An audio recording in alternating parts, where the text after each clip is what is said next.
7 o'clock in St. Louis, you're listening to TMA. It's presented to you by Brown and Crouppen 101 ESPN and on the TMA YouTube channel at youtube.com/TMASTL. You're welcome to participate in the program by getting involved on the Callier and Thompson phone lines, 314-974-0101. The Air Comfort Service text line, 314-399-9646. And then you can talk it over at youtube.com/TMASTL. Jackson, the screen, Doug, what is that screen doing? What is the screen? I don't know. It's changing a lot now. And YouTube's resetting. I think we've got the Cardinal game on monitor 3. The updated Stiefel dossier and phone numbers and 101 ESPN play-by-play schedule monitor 2, and there's the YouTube, and there's the old hipster, Bill's Holes, John Scores, the Bridgeton Landfill Fume Huffer, Jake Reynolds, and Six Paths. They were all waiting for us, Doug. Really? All of our friends on what appeared to be a bad night in St. Louis sports. And then, right around 9:15, it became a potentially glorious night in St. Louis sports. And then at 10 o'clock or so, it became a good night. But the Cardinals were not able to close it out against the Angels. It became kind of a break-even proposition. But if you were given the choice going into the evening of a Blues win or a Cardinal win. Blues. Yes. So therefore, good night. Yeah, we'll take it. Way more important game. God bless the Cardinals in the 162. And listen, they've lost 2 in a row, both in extra innings. All that matters right now is the note, right now, in this moment. And on top of it, this is now back-to-back games for those who enjoyed it. And I would imagine that's a large portion of the audience. The Colorado game and now this Tuesday night game against Detroit, these were playoff-style games. These were thrilling games. Think about the end of the game against the Avalanche, not only the Blues scoring, but then the Avalanche barrage at the end of the game that the Blues were able to withstand with guys like gasping for air as they attempted to block shots. And then last night, it looks like the streak is going to come to an end, one short of tying the 2019 franchise record. And instead, alas, there they are. Jordan Kyrou gets the game-tying goal with the Blues emptying the net. And then Cam Fowler, which they've talked about when they join us, Kerber, Vitale, Rivers, might be the acquisition of the year. Cam Fowler with the game winner. And the Blues have now won 10, Doug, 10 in a row. They've picked up 20 points in the last 10 games. Fowlsy went top shelf where Mama hides the peanut butter, is what he did. It's almost too much to believe because you're just kind of expecting it to happen now. Even when they're down 1-0 in the final seconds, you're still thinking, well, I wonder how they're going to tie it up here. Yes.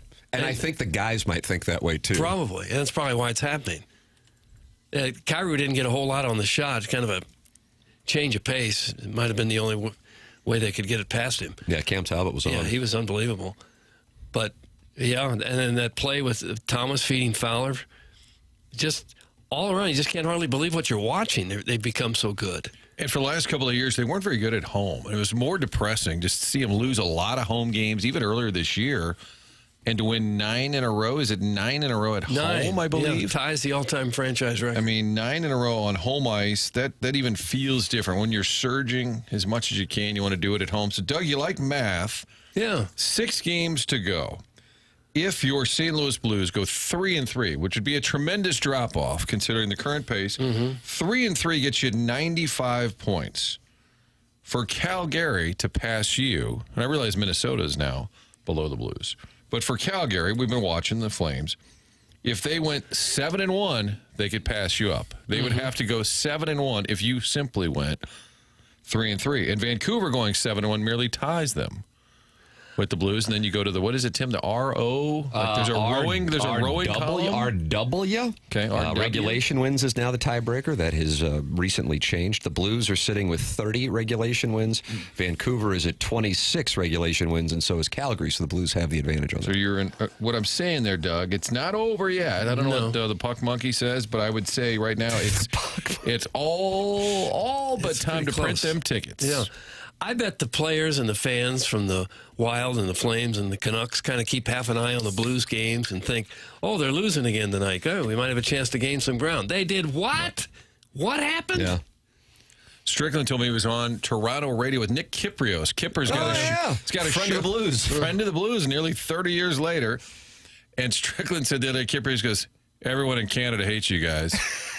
He said, at first you beat Montreal, and that was a big game for Montreal. He goes, now you're screwing over Vancouver and Calgary. I'm like, that's true. And I'm sure in Edmonton they're delighted by the fact that now the Blues have the same total of points as the Oil, and they're doing it with Holloway and Broberg. Kind of a bookend last night because the last time the Detroit Red Wings were here, it was a significant evening. Does anybody know why? Jackson, you're not eligible because I know you automatically know the answer. The last time they were here, it was a significant evening. That's correct. Was it this year? Was it Bannister's last game?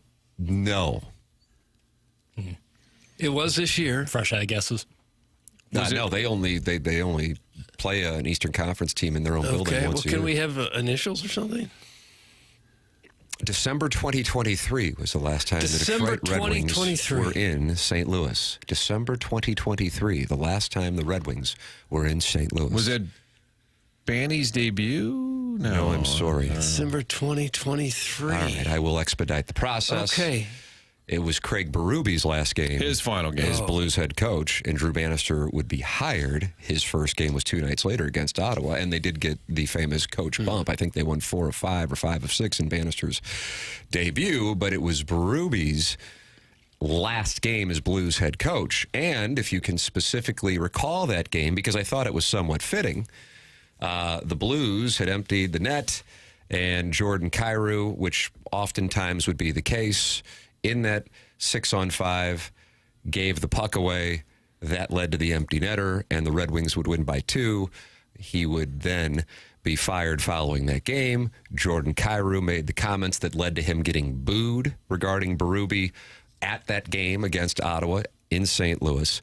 And last night, not only was it Kyrou against the Red Wings in that building for the first time since the night Berube was fired, he gets the game-tying goal with less than 30 seconds left. But I think he might have gotten a bigger ovation for the hit that came out of nowhere with about 3 minutes left in overtime.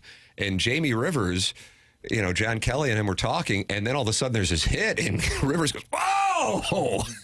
He goes, "I'm sorry, John. That's just not something we usually see from Jordan Kyrou." I mean, he laid out the Red Wings player, and then a minute or two later, Cam Fowler gets the game winner, but it's Jordan Kyrou getting not only the game-tying goal, but the big hit in overtime, and how different things are now for Jordan Kyrou in the ensuing days following the Red Wings in St. Louis in April of 2025 versus the last time they were here in December of 2023, and how different things are for the St. Louis Blues in April of 2025 versus 2023. Doug, would you like to know who scored the goals for the Blues the last time the Red Wings were here? And this wasn't 15 years ago.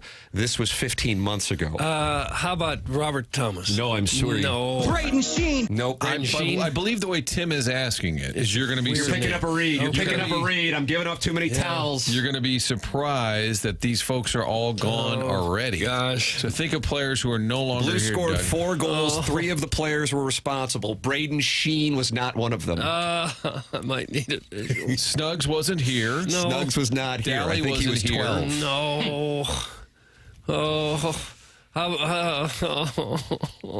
Let me just send initial? something to Bill for a second, then I'll be with you. Hold on. The Mets are off tomorrow. Sorry about that. Just let me get that out of the way. That's And, you know, so you got them tonight. So Prepare something. let's go. Let's go. Let me send. I'll just send him the number. So That's what I'm doing right now. Just give me a second, folks. I just got to send Bill a number. Okay. He's just sending Bill to quick text. How about Brandon Saad? Yes! Okay, there's one who wasn't here. Braden Sheen. Okay. Kevin Hayes had 2. Marco Scandella, who was in the building last night. Was he? I don't know why, but he was. Marco Scandella got one. Brandon Saad in the building as well. And, Doug, those were... So Jordan Kyrou booed. Craig Berube behind the bench. Kevin Hayes, 2 goals. Marco Scandella, a goal. Brandon Saad, a goal. Mm-hmm. And that would be the last time Craig Berube would coach the St. Louis Blues after Jordan Kyrou. That was on Kyrou, but he did have the giveaway, and the Blues would lose it 6-4. That was December of 2023.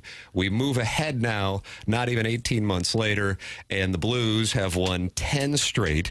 Those 3 gentlemen are not on the team. No. And in addition to it, Jordan Kyrou has scored his 32nd goal, and Robert Thomas also continues his heater. Mm-hmm. And Martin, I know you're a Curbside Lemming, and that is how Chris Kerber noted at the end of the Curbside podcast the significance of what you're seeing from Robert Thomas, not just this year, but overall, because he's making the observation that historically the Blues just haven't had big-time scores. There have been some, but relative to a franchise that has 55-ish, 6 years in the league, you would think there might be more. You got Federico, you got Hull, of course, Oates, and now Robert Thomas is starting to put up numbers that might put him in that category as he is in the still relatively early portions of his career. But the Blues plus-minus leader is... You know, Kyrou. How about that? After years of being maligned and somewhat fairly for defensive liabilities, as we mentioned in that Red Just Wings. not being interested in that side of the ice. And now they're saying the buy-in, which I think was Hitch's favorite phrase, the buy-in is there. Kyrou is at plus 22. And 2 years ago, he was minus 38. Yes. So would you say that's an improvement? I would. Nice. Yeah, it's a 200-foot game, Timmy. Wow. Sounded mocking. I told you boys, too, they played J.K. during the first intermission. John Kelly was on the Blues broadcast last night. They didn't have the clip of John complimenting Tim. Yeah. I don't know if it was a Martin sent compliment. that in the TMA group chat, and it candidly, it tilted me. I felt like that was... a slight on purpose? Thank you. J.K. saluted your meaningless knowledge, I want to say. Yeah. And then the work boots could go to Kerber. What's meaningless about knowing yours randomly? Chris Kerber missed his slot with us on Monday. We found out later he did have back surgery. And Alex Ferraro actually called the game, and they talked about Kerbs being out. He's going to be back on Saturday. But Kerbs actually did the curbside. He still did the curbside. From bedside, I guess. Curbside, bedside. Work boots for Kerbs. Yeah, steel-toed. Joey Vitale on the Curbside podcast this morning said he just hasn't seen anything like it. And again, that's something I was talking about with our guests last week, trying to compare and contrast, not necessarily 2019, because obviously anytime we talk about 2019, almost all of us default to winning the cup and, beating 4 great teams. It kind of goes without saying. Once you get to the Western Conference Finals and the Stanley Cup Finals, you're going to be facing a great team. But the first-round opponent and the second-round opponent were great teams. Those weren't slap asses that were falling around and were fortunate to be there. Those were great teams, and the Jets and the Stars. Cup-worthy teams, as a matter of fact.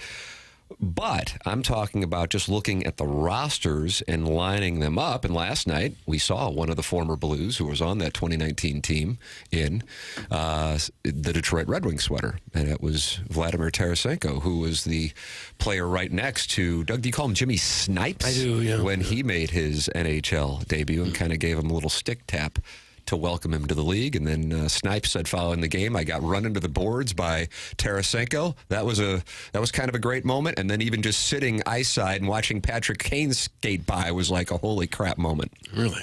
That's got to be. When you're a young kid, grew up watching the game, and like, Tarasenko, holy smoke. Oh, yeah, there he is. Oh, wow. Patrick Kane. Tarasenko is interesting to me because he plays a decade for one team, lives in St. Louis, doesn't leave, and then in 2 years, he's already been on 4 new teams.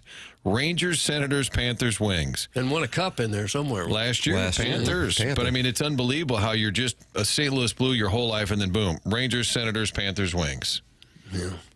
He is going to be fighting, just like the Red Wings will be, to get into the playoffs. Detroit, even though if you look at the Eastern Conference standings, you go, well, they're down there.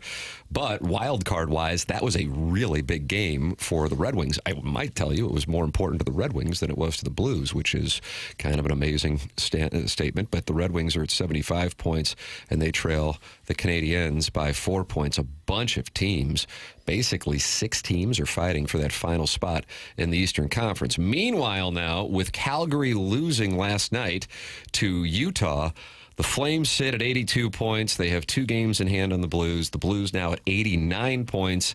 And for the first time, they are officially ahead of the Minnesota Wild.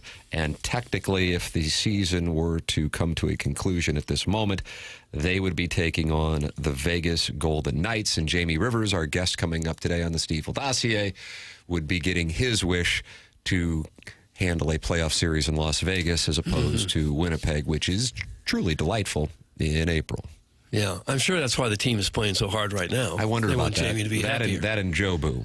When you look at the Blues roster, it really isn't one of the best rosters that the team has had. Thanks, Doug. Wet blanket alert. Wet blanket alert. But, I mean, I had a guy email me saying, when's Doug going to complain about the team? And I'm like, why aren't you sending this to Doug? I'm just trying to And when does Doug complain about the team? Doug's been the one saying they're going to go to the playoffs. 98%. Yes. By the way, Martin, it's 94% on 90. It was 88 yesterday, I believe. I'm saying, you look at the roster, it's not one of the better rosters they've had. Big picture, they're 4th place in their division. They spent half a season. They weren't very good at all. But few teams in Blues history have played better over a 2-year span than this one. But that's my point. Since February, there haven't been very many Blues teams that have played any better than this current one. You meant 2 months. What did I say? You said 2 year. And I was thinking to myself, 2 months. What happened last 2 week? months. Got it. But in 19, some of that talent was established. Like O'Reilly had been around, Perron had been around. But if you look at this roster, Thomas Kyrou, first-round picks. Dylan Holloway, first-round pick, albeit Edmonton. Neighbors, first-round pick. Zach Bolduc, first-round pick. If I'm the Cardinals looking at this, I'm like, that's what it's got to be. You got to draft guys, even if they're in the 20s, guys that contribute. So I think it's an emerging roster, Doug. And in 3-4 years, you'll be like, look at how good this roster is. And that's the thing that, because a few of the texts now is the expectation level changing, and it absolutely is, without question, rightly or wrongly. But no matter what, these guys you're citing are guys who are expected to be the core. And that was the conversation, if you recall, when the Blues, and they were playing some top opposition in late January and leading into the Four Nations. I realized they played the Blackhawks before the Four Nations. But other than that, they had a really tough stretch of opposition. What the question was, and I think both for Blues fans and probably inside the organization, was, oh man, are we not only in a reset, are we going to have to press the reset button on this core, the young core that they were supposed to be building around? And now this young core, really the main reason why they are in the spot they're in. Because again, I feel an obligation to say it, this is all happening without the guy who was the most valuable player at the time he was hurt in Colton Parayko. And part of it happened without Pavel Buchnevich. So for it to happen, and for these guys, the names you listed, to get this experience at the very least and play this style of hockey, this isn't a situation where you go, okay, maybe there's a year or two left in the window like they were probably calculating in 2019 after they won the Cup. This could be laying the foundation for a run. I mean, hell, the guy who might be the star made his NHL debut last night, and another guy who might be a star made his NHL debut 11 days ago. So, you know, from that standpoint, the fact that they're in this position and getting this experience with this young core, both from a short-term perspective, but also maybe more importantly, a long-term perspective, is super encouraging if you're a Blues fan. They really got the defense figured out. They've given up 1 goal in 5 of their last 6 games. So that's almost always going to be a win when you give up 1 goal. And it has been in each of those games. So the Blue Liners have really done their job. What's the stat you just said? 5 of their last 6 games, they've given up only 1 goal. Well, per game, you mean? 1 goal per game. They won 4-1, 4-1, 6-1, 2-1, 2-1. Got it. Yeah. How about the showdown that'll happen? What would it be like early June, Jackson, when they play Craig Berube and the Toronto That's Maple going to be Leafs? something else. That's going to be If fun. all of Canada is hopping mad at the Blues right now, just wait till they take the challenge from Chief. That'd be nice. It might be good if you text him right now and book him. Mr. Berube. Yeah, why don't you text him, Mr. Berube?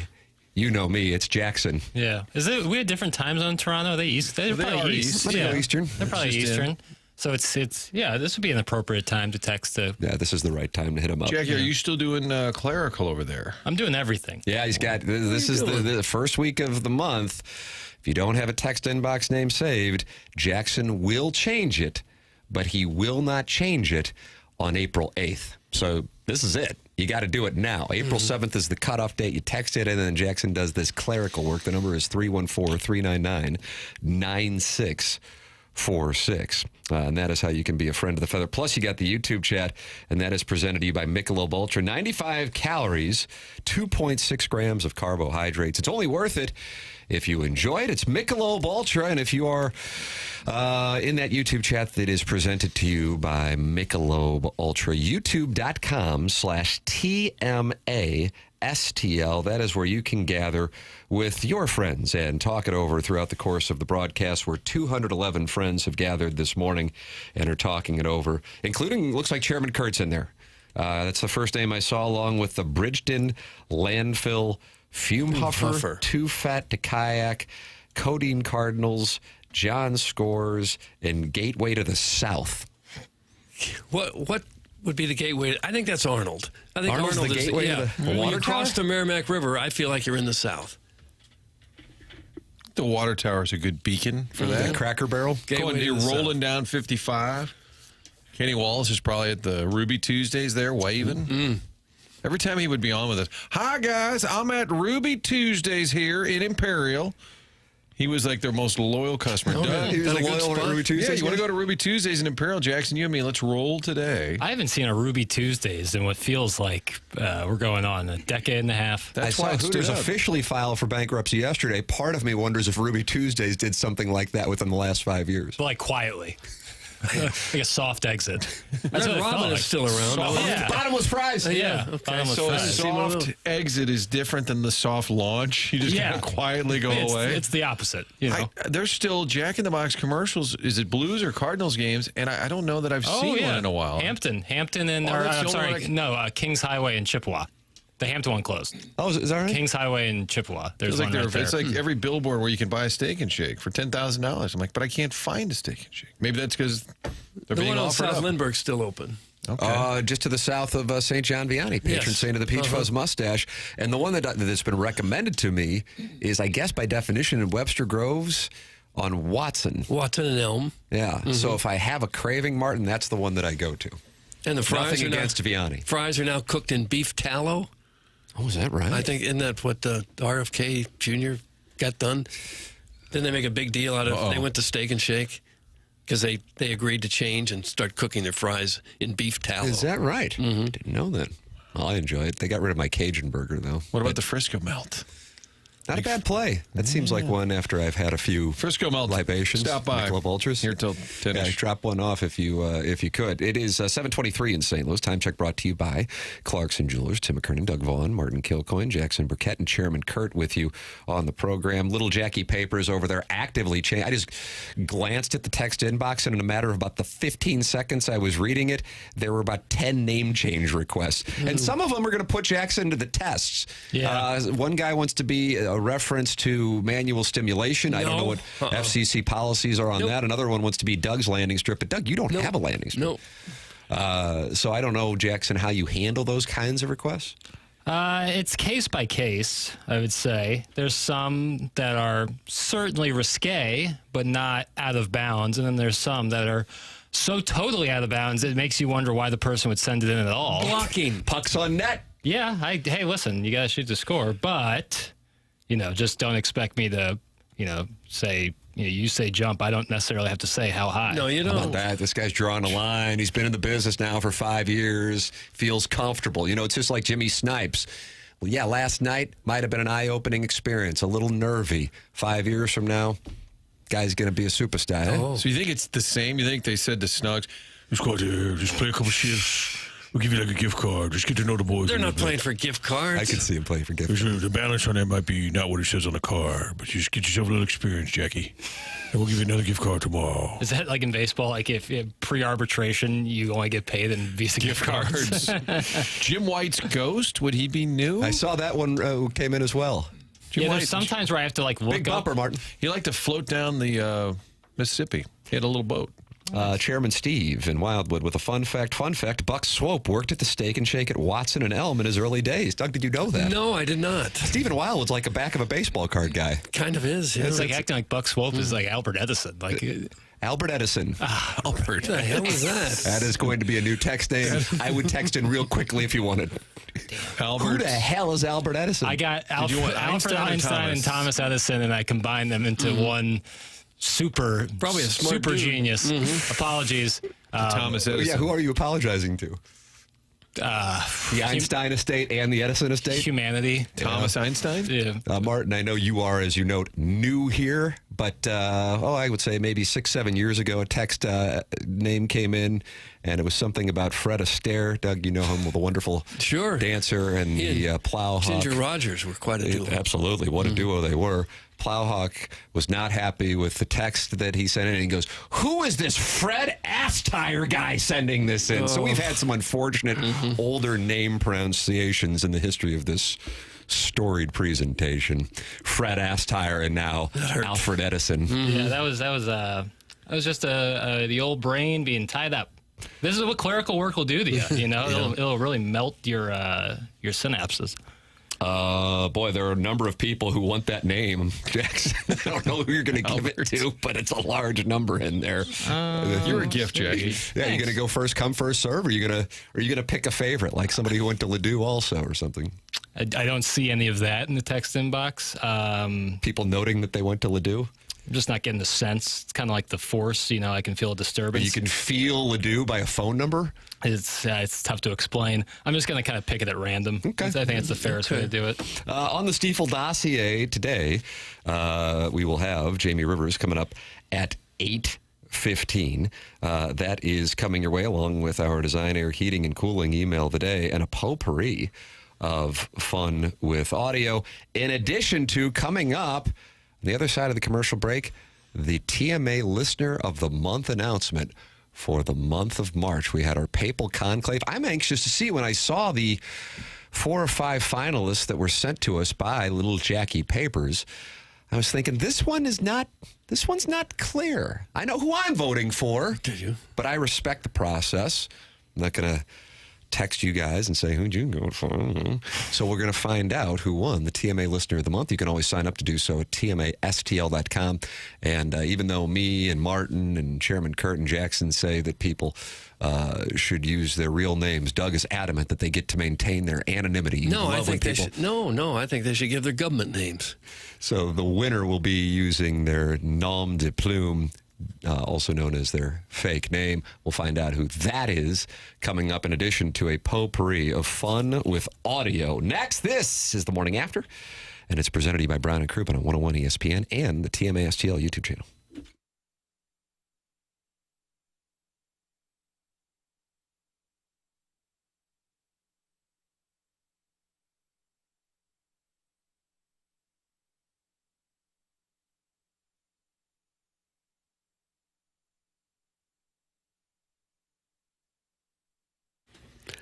Nothing makes your home look any better than a nice, green, luscious lawn, and you can get that with Green Envy. This is a company that's been in St. Louis for over a decade now, so they know all about what works right here in Missouri and Illinois. They know the soil conditions, the weather conditions, turf types. They do not use national, generic, cheap, ineffective products. They use what works through their experience. With all the rain we're going to get, now's the time to get ahead of it. They have no service charge, no extra charge for weed touch-up or reapplying weed control for the Green Green Envy customers. Crabgrass will be a big problem this year. It always is with the massive amount of moisture we get here. It's sure to wake up even the oldest crabgrass seeds. Crabgrass can lay dormant under conditions for up to 15 years when conditions are right, and they are right now. So get Green Envy out there to treat your lawn now so you will have a beautiful yard throughout the spring and the summer months. No hidden fees and no contracts with Green Envy. The website is greenenvylawns.com.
It's 2013. Let's get that 12th ring. Come on, get rowdy, get loud. Let's hear you scream. Let's hear you shout, get loud. Let's hear you scream.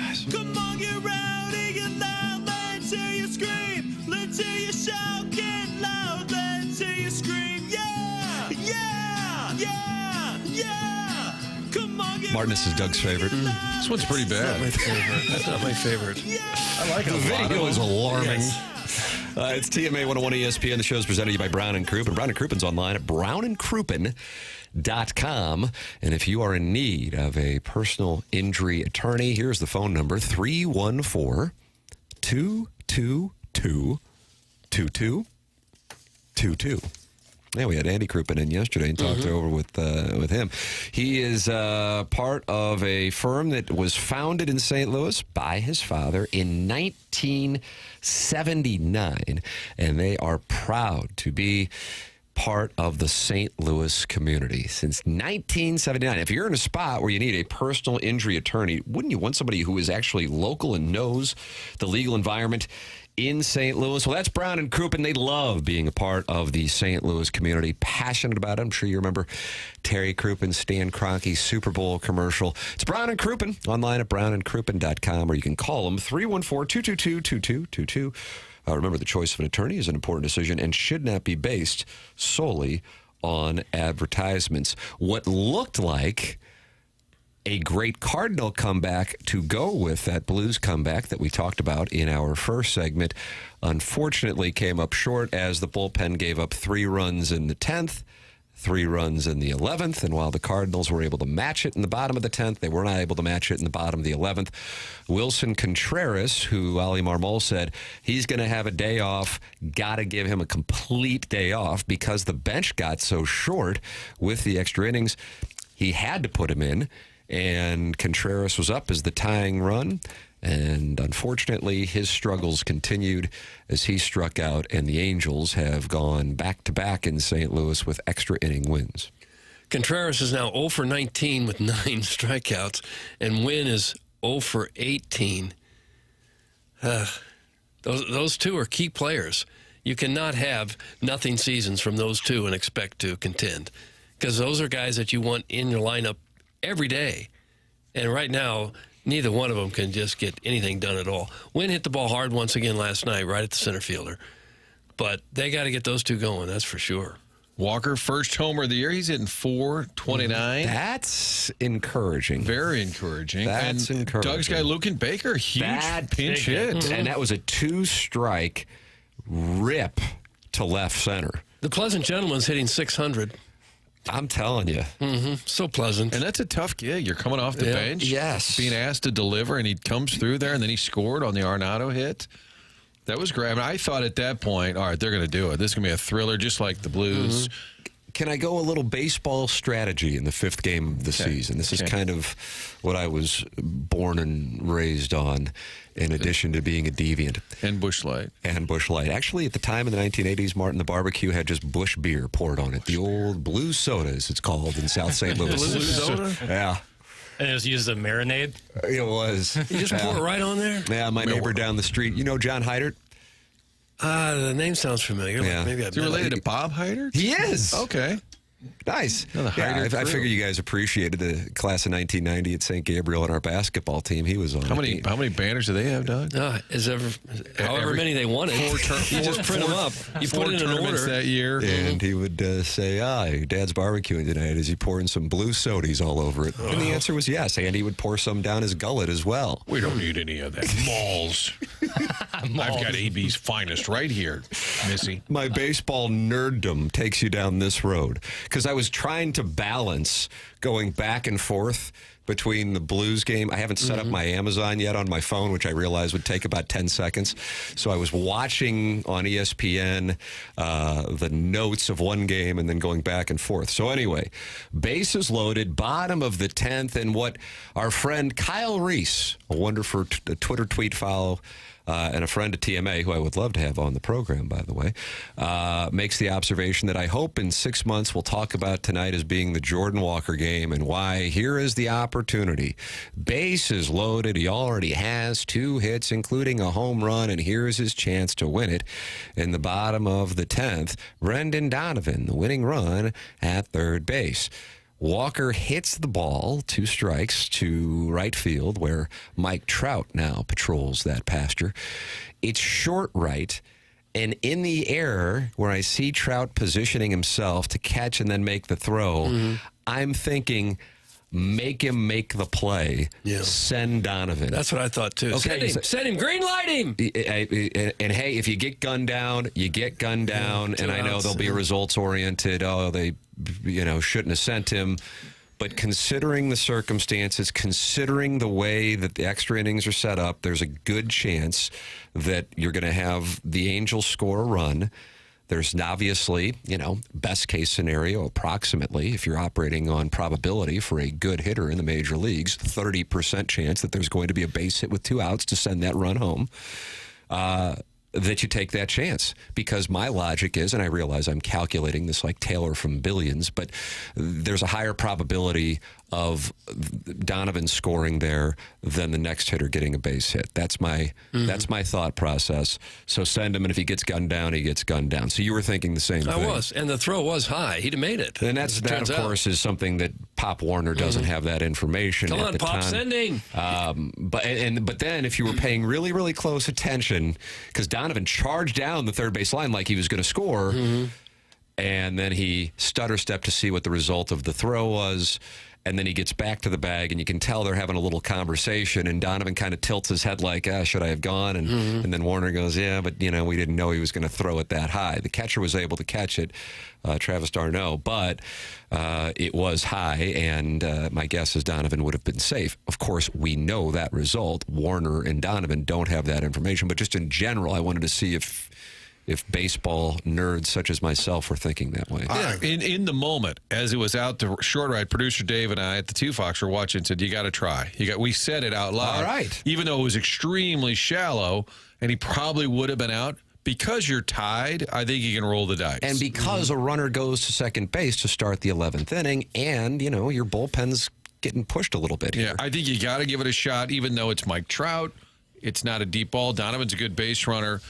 And I saw the same thing where Warner, he didn't shrug his shoulders, but kind of looked at Donovan like, oh, well, I guess we could have scored there. Oh, that's kind of stinks. But if he gets gunned down, you're like, what were you thinking? That was the most, you could easily critique that. I would have supported it even if he got gunned down. Right, no, I'm saying you could hear people saying, that was stupid. Yeah. Ball is barely out of the infield. What are you thinking? But in that moment when it's tied, I think you force them to make the play. And as you saw, the throw was the catcher barely caught it. That would have really stood out had it sailed and gone to the backstop. I guess then he could have made it. But in the moment, I said, send him. They were probably thinking, it's Trout out there. He'll throw a perfect strike to the plate, and we'll be dead by 10 feet. That's probably what he was thinking. But I agree, with 2 outs in that situation, you go for it. Okay. All right, so we're on the same page. I think so. Okay. God bless America. Fair enough. What about in these situations? Because both the Cardinals and Angels went with their closer, the Cardinals Helsley and the Angels with Jansen in the 9th inning, and that was back-to-back nights now where the Cardinals went that route. Do you like that, or considering the extra inning format where strikeouts have greater importance? At least I think they do. I think people would agree with that, but maybe they wouldn't, because you have a runner in scoring position right when you start.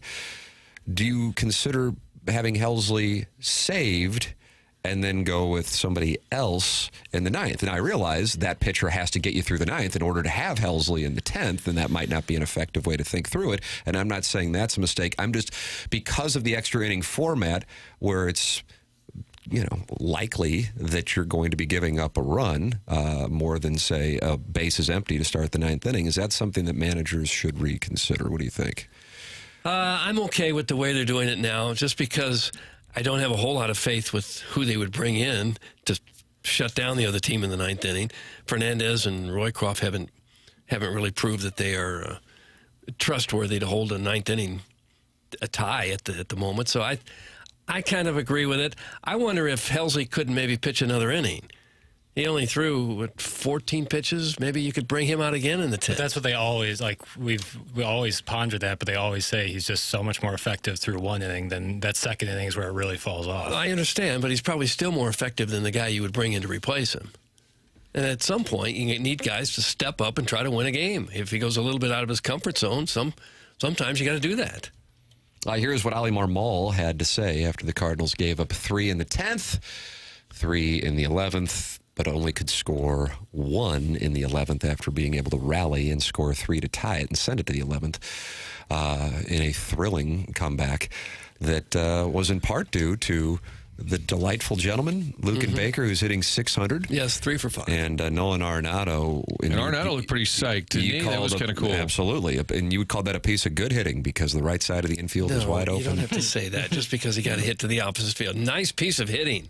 That's what I'd say. How about the home run 10 feet up into the bleachers? Is that a nice piece of hitting? Jordan Walker, dead center. Here's something else. It's only a good at bat if you walk after a long count. Yes. If you hit a double to the wall, not really a good at bat, but if you walk, boy, that's a good at bat. Stop it. Man, next time Brad Thompson's on the show, you and him are going to fight. Okay, and here's something else. Here's something another else. point I'd Brad like to Thompson make. doesn't know what's going to hit him. Clearing the If deck. I'm an umpire and the catcher frames the pitch, it should be an automatic ball.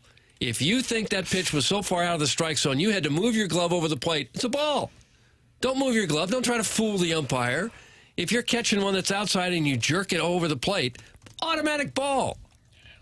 I don't know why, but something about you not liking tableside guacamole and this framing take are in the same vein. Wow. Who said I didn't like Same in the tableside guacamole? Well, you always poo-poo its I value. think he thought we made too big a deal out of it. Right. yeah, I think it could be Tableside made. guac, pretty delicious at Rocco's Tacos. Yes, but it could have been made in the kitchen, too. Right, It, see, it tasted the same. This is your same just throw the strike take. You don't like pizzazz, panache. Are you anti-panache? I am not anti-panache. Yeah, I'm flourish. anti-cheating. That's not And, cheating. and that's what this is kind of cheat. It's a little You're cheating. deliberately trying to deceive the umpire. And if the ball is so far out of the strike zone, you got to move your glove to say, "Look, ump, it was really here." Automatic ball. Sounds like you're going after Yadier Molina, and to do that in St. Louis, Missouri, I wish you Godspeed. Next sir. time he's in town, well, never mind. Well, if a catcher can get away with it, that's why they do it. But the umpires shouldn't put up with it. They should let the catchers know, if you do that with your glove, I'm calling a ball. What the ump just said, knock it off, fella. I saw where that pitch was. You're not getting anything past me, fella. If it was really a strike, they wouldn't move their glove. Framing pitches is part of baseball, and it has been for hundreds of years. So is calling balls and strikes. And if you got to move your glove to say, "Look, ump, it was really here. It wasn't where you think it was." Automatic ball. Hey, Blue, it's your job to pay attention. Doug is such a goofball. I love him. Shout out to Tim. Thanks, and hashtag free Turk. Hi, free perk. Hi, Mr. Martin. How are you? That's from Brian Henshin, who's covering the Colts. What's going on with the Colts? They drafted a quarterback. Now they need a quarterback, but they're not sure who. Well, that's why he covers the Colts, and he does so And then well. they have a coach's name we don't know how to pronounce. Here is Ali Marmol in the festivities last night at Busch Stadium. Yeah, you like first 9 innings of that game are really good, right? You're proud of the way the guys go about it. They battled. Defense continues to do a nice job. You battle at the plate. Obviously, there's frustration when you come back from the 3-run deficit there and give it back up. But if you continue to play the way we've been playing, it'll go our way. So is there frustration? Absolutely. Nobody likes losing that style of game right there. You feel like you played hard and you want to win. But yeah, there's frustration, but there's a lot of good things that also came out of the day. Played 11 innings, and it still only took 3 hours, 6 minutes. The games are definitely quicker. Lean attendance again. The announced crowd 21,306, so that would be lower Than the night than before. the Monday 21,306. I've got a stat for you guys. I don't know if you get I'm Michael's. taking stats. Doug is not assuming you're framing it. No, real quick. Michael Ciani tied a major league record. I don't think you guys could guess this. Michael Ciani tied a major league record shared by 2 other players, including Ron Clark of the 86 Twins, appearing in the first 5 games of a season with 0 plate appearances. Wow. Tied a major league record. Hey, Michael, how does it feel to not get any at bats?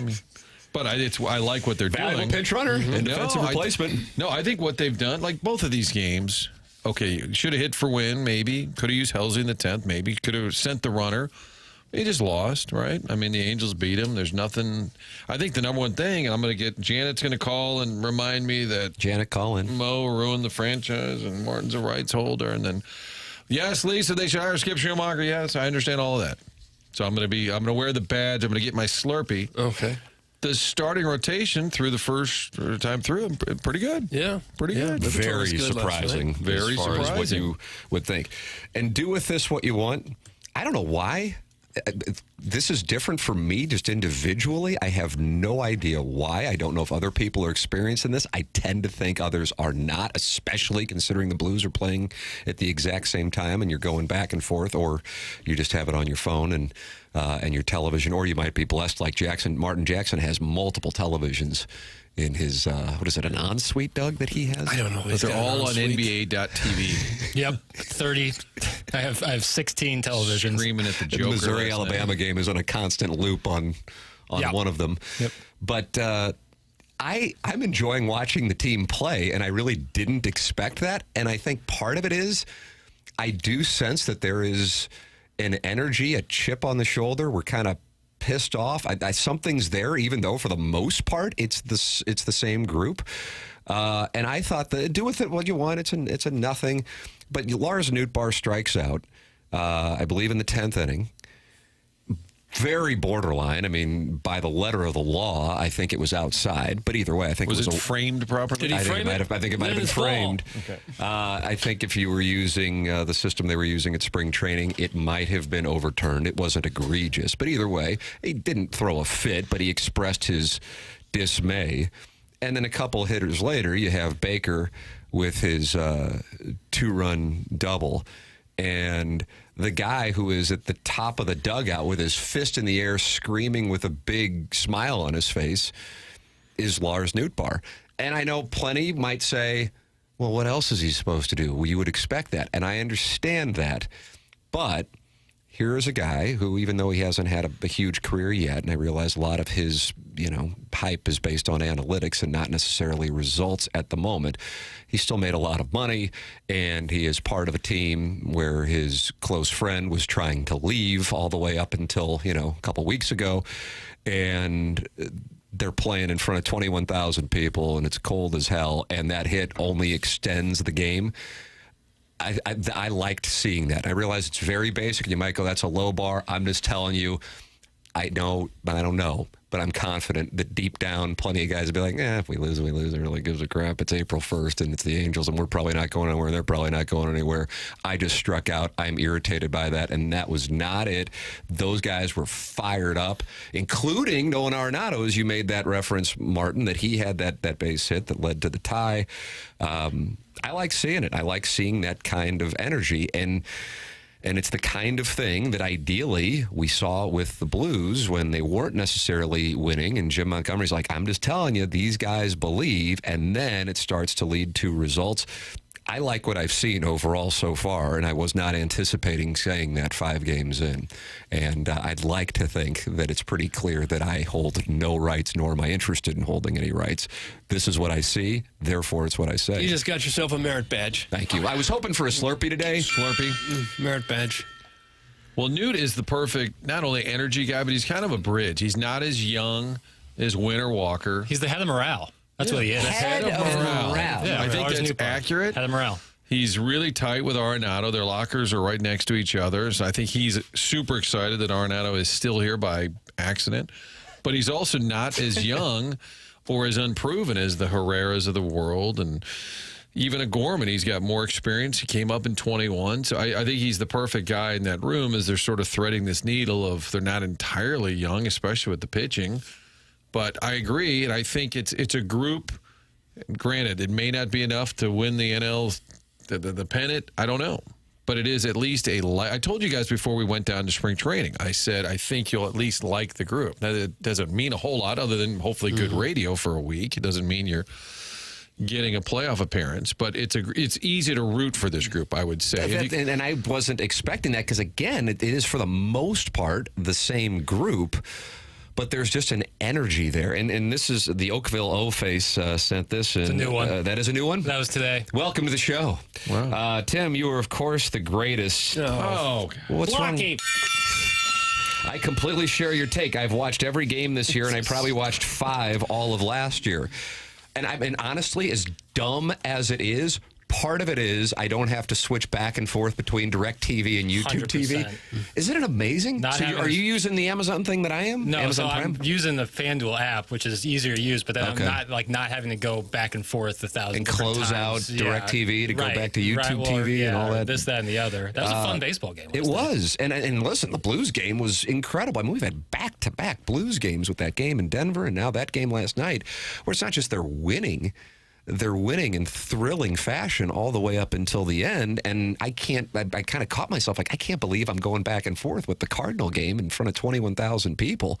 And it's the Angels. I mean, I realize Mike Trout's out there, but that's not Mike Trout of 2014 out there. They kind of have a random team, like Jorge Soler, Tim Spare parts. Anderson, and then they got Kenley Jansen. But my favorite part is seeing Ron Washington. I laugh every time I see him. And when they were rallying to tie it, and Arenado gets the hit, and they show him, I thought, this poor guy's got to have some PTSD being in this ballpark. When he goes to that ballpark, and then on top of it, I mean, I really believe this. I think so often a manager has very little to do with the outcome of game. I bet managers would tell you that as well. But so help me, whether Tony La Russa won the 2011 World Series or Ron Washington lost it, the fact that he had to manage a National League style of game in that ballpark at that time when the DH wasn't around was a huge advantage to the Cardinals. And then I'm watching last night, McDaniels is out there. He can't throw a strike. When he does, the Cardinals are hitting him. He's clearly rattled, so much so that Tim Anderson calls a pickoff play that has no chance of working. And then the next thing he does is he throws a wild pitch, again, getting really into the weeds. And I'm going, how do you do that? Was that called from the bench? And there's nobody warming up for the Angels.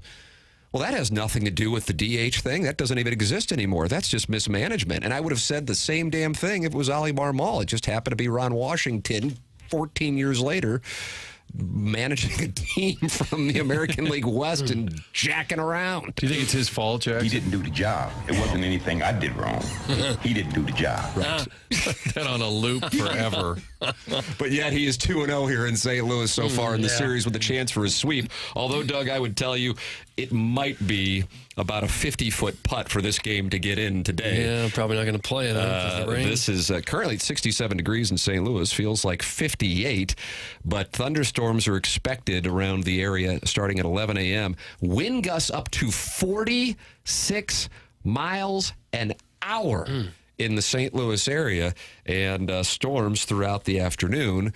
The Angels are making their last appearance in St. Louis unless there is that much anticipated World Series meeting between the two franchises. So I don't know if this is a game that will ever be made up. Well, they may have to find an open date that both teams have during the course of the season. They both have Thursday open, but apparently the Angels said, we're out of here. We got opening day Friday. We are not. Oh, is that right? You actually checked on this? Yeah, apparently they made it clear that they're not. Gone. Because Thursday would be an option. Both teams play Friday away from St. Louis. Cardinals go to Boston. In theory, you could do that Thursday afternoon. But it's supposed to rain then, too. Right. And then the Angels have their home opener, and apparently they said, we're getting home. We got an opening day on Can Friday. they play FIFA or something to decide who wins the game? Full 90-minute game. Rocks, paper, scissors, Ollie versus Ron Washington. And then Ron just throws like rock. He says, it's not my fault. Yes, I've watched parts of every Cardinal game this year, and I watched almost none of them last season because I didn't have cable. The TV thing is huge. That's from Will Clark's post-game beverage. And, Doug, for the record, that beverage was a Budweiser, oftentimes retrieved by either J.D. Drew or Rick Ankiel. Is that right? Was it Kind a of as a long neck? waitstaff. It Would it be a was. long neck? It was, and he would get sideways with Dan Issa. Oh, poor Dan. Greatest, and I repeat all my stories. I understand. I think I did the Wainwright Big Lefty story 2 weeks in a row, or is it 2 days in a row? I forget. But the Will Clark scrum before the playoffs with the Braves, and we're all holding mics in there, and he's on the field at Busch Stadium, and Frank leads the charge. He goes, your career, Glavine, Maddox, Smoltz, sum it up for us. And he goes, you can look that up. He's not on board with crowdsourcing 25 years ago. And I was thinking, yeah, you kind of can look that up. Design Air is the sponsor of the email of the day here on the program. They're online at designairservice.com. And by they, I mean that staff and Seth Goldcamp, who we are all clients of, Martin, Doug, and myself, and very happy clients. And Design Air is a sponsor of the program for more than a decade, the longest running sponsor on TMA. You have any heating and cooling issues, go to designairservice.com and work with Seth and his team, and they pride themselves on coming out quickly. They pride themselves on not upselling you, just getting the job done. That's how they earn you business, not by trying to pull some game where they upsell you once they come out there and fix it. It's Design Air Heating and Cooling, online at designairservice.com. Jamie Rivers joining us on the Stiefel dossier at 8:15. That is coming your way here on 101 ESPN and the TMA STL YouTube channel.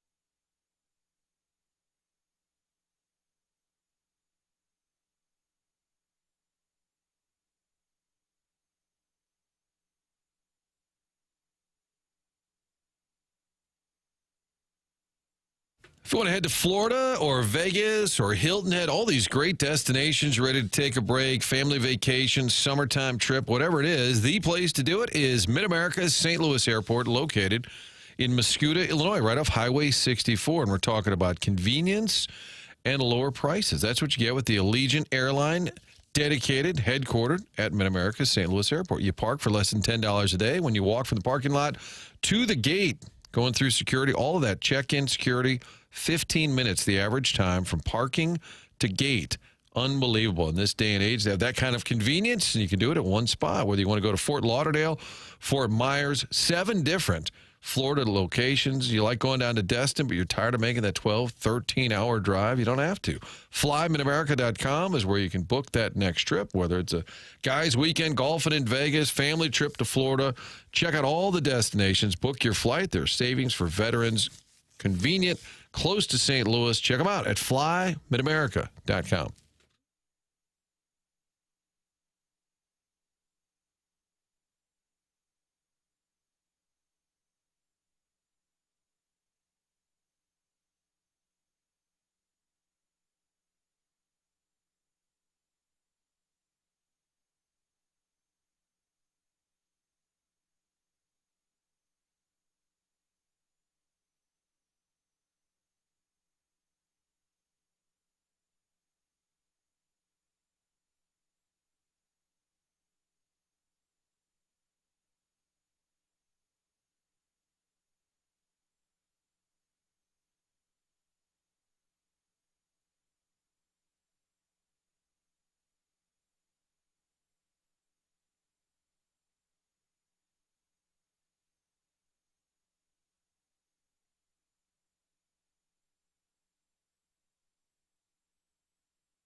This is Action Jackson with a Sports Center update. That's driven by Johnny Londoff Chevrolet and Johnny Londoff Autoplex. I'm going Blues, Martin. Nice. How about 10 straight? How about 10 straight? Joker hit 60. I'll get to that. No one can hear you, Martin. The Blues win 10 straight, defeating the Red Wings last night. They are off tonight. Back in action tomorrow as they take on the Pittsburgh Penguins. Pre-game at 6 p.m., puck drop at 7 p.m. right here on 101 ESPN. That was another Sports Center update driven by Johnny Londoff Chevrolet and Johnny Londoff Autoplex. See them at londoff.com. Chevy, together we drive. Are you kidding me?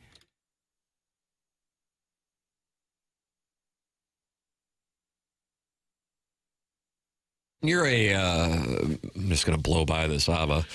You're still a man in love, right? Yes. Okay. Just on the off chance. If you weren't, it'd be a little awkward. Yeah. To announce it. To announce it right here. Absolutely. The self-made stay-at-home Ladue mom's kind of putting herself out there for you. She said, I'm really impressed with Jackson's recent maturity. I need a younger man. And then this emoji, I don't know how I would describe this emoji. I don't know if I've ever seen it. You know, oftentimes, Doug, you'll send me that eggplant emoji. This one is kind of like What does that mean? This is like this one conveys she's randy as the day is long is what the emoji tells me. She is a he, Tim. What? She is a he. Well, Jackson, are you interested either way? I am not. I'm not really. I don't really have like the bull build, you know. Like I'm not. The bold build. No. He was saying the bull build. You might be thinking of Richard Mole with Night Court. Played the character Bull. I wasn't thinking of bold. John Larroquette. John Larroquette Marky was on Post, there. Marky Post. Those are cats, folks, right? The ADD's kicking in, folks. And of course, there is now a new Night Court, and John Larroquette is on that. How fun is that? And he was on Blind Date with Bruce Willis, and he also was in Summer Rental with John Candy. Was Harry Anderson in that? See, now you're on board. Okay. Welcome to the show. All right. I like Summer. So anyway, Jackson, go back to talking about being a bull. I don't really like. I don't have the You don't have that. the build of someone of a home wrecker. you know, who on this program? Build of a home wrecker. Yeah, that's what I was about to say. Who on the show has the build of a... I come by and you think it's the Lollipop Guild, so I'm out. no one in this room really. So none of us are bulls. I think that's bad for the show. I think that's bad for the... You always want a bull on your jerk. You need a nice guy, and then get yourself a bull. and a broad. I'm willing to step up. Yeah, Chairman Kurt might be the bull, Doug. closest one, just because of the calves. Yeah. Well, and you got a nice upper body. Oh gosh! Why would you say that to a gentleman? I'm just trying to. I'm analyzing. That's what they. I'm an analyst. By the way, Tim, Albert Edison is taken. I gave it away. Ordered it? Yeah. Jackson, you ordered it? And a texter who earned it. You really. Guys, don't forget Marsha Warfield, baby. That's from Man Bay, 2004. She, of course, played the sassy Roz. Oh, did she? Goes into the sassy. A name like Roz or Blanche doesn't seem like it has much staying power in 2025. What is more popular in 2025, Roz or Blanche? I didn't get away with Roz. I don't know Blanche. Blanche sounds like 100 years ago. Is that short for something, or is it don't on the believe birth so. certificate? Blanche Bridge. Blanche. I had a great aunt named Blanche. And I'm sure she was lovely. I think she was. Did we have a Blanche call in? I feel like Blanche has been on the show. I think, actually, if you're taking us back to the inception of this program, circa 2004, a time in which it sounded like I snorted rest. If you heard Joey Vitale's call this past Friday from Nashville, that's what I sounded like day in and day out. It had to be delightful for you and the cat and producer Joe to deal with. Even though, Doug, I was not on cocaine, but I realized nobody would ever believe it. But you were doing live reads for him, so you had to act like it. I think that was the dog. But either way, if an older lady called in, and we did have some call in, we called them Blanches. I think was in reference to, was that Rue McClanahan's character on Golden Girls? I don't remember that. Got to do some B. shit. Arthur. There was a Betty Jeffrey White, Estelle Getty. Jeff Ross, one of those roasts, and B. Arthur was there, and he said, "Good to see B. Arthur." He goes, "I just saw her in the men's room. She was at the urinal next to me taking a leak." Oh. That's odd. She had a big, deep voice. You like that? Not really, no. What was the topic? Bull. Jackson announcing that he does not have a build as a bull. Yeah, it's just not. It's not how I was built. You know? What is the build of a bull? Now that's the question right there. I would say big and bulky to look like they might beat you up even if he's stealing your gal. Yeah. Who was your guy, Bam Bam Bigelow? Yes. That's my guy? No, you referenced him yesterday, and I had did? the show did. I had to Okay, look okay. him up, and he looks like a big, rest in peace. Looks as if he was a big, tough guy. Yeah. And a bull. Yeah. Hugh Jackman really has like he seems like a prototypical bull. Is that right? Yeah. Doug Hugh Jackman. Greatest showman. To me, it feels like a bull can have your gal whether Yeah. whether you want it or not. Right. But Well, that's Hugh the Jackman, thing. I think, could just steal your gal. Right. Just very easily. Right. But he would come in, he looks good, but he would dance a little number probably. That's and that. Well, I He'd think come in a smoking jacket with maybe Yeah, a bottle of he would have a champagne. smoking jacket with his initials on it, Ascot. too. And the initials would be HJ, which is kind of saying something. right. I think it was a couple weeks ago. I gave like a top 10 big board of a draft if you were to have someone make you a cuckold, and I think Hugh Jackman would fall in that. Yeah. We'll ask Jamie Rivers. He's going to join us in about 5 minutes. We'll also probably talk about last night's game. And the self-made stay-at-home Ledoux mom wants you to know, Jackson, trust me, my home has been wrecked since 2012. You ain't wrecking nothing. And, of course, that is when her husband moved to their pool house, and he's unfortunately been named as a button-weaned gentleman. gosh. So, Jackson, you don't have to worry about wrecking the home. He's already living in the pool house. Yeah, I mean, that doesn't necessarily sweeten the pot. Going to an already broken home. Doesn't sweet. You know, that's But if she were like a mother of like 3 young children, that's different than the husband being relegated as she's dealing with this struggling monogramming business. yeah. Again, I'm in a very happy relationship, so this is just all not going to happen. Have you ever talked with your girlfriend about being a bull for hire? That seems like that wouldn't go well, honestly. Puck's on net again. Yeah, but sometimes it's better just to do a line shift. No fooling. That's a hockey thing, right? Yes, it is. Wow, deep knowledge. Well, I hope Jamie Line was listening shift. for that. He's going to join us coming up. That's next on the Stiefel Dossier. The program is called The Morning After. It's presented to you by Brown and Crouppen on 101 ESPN and the TMASTL YouTube channel.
Tim McKernan here for Stewart's American Mortgage. Stewie joining us now to give us his perspective on APR and how he can help you out. And he makes himself available as can be because he got his number at 314-324-4440, and that's his personal cell phone, 314-324-4440.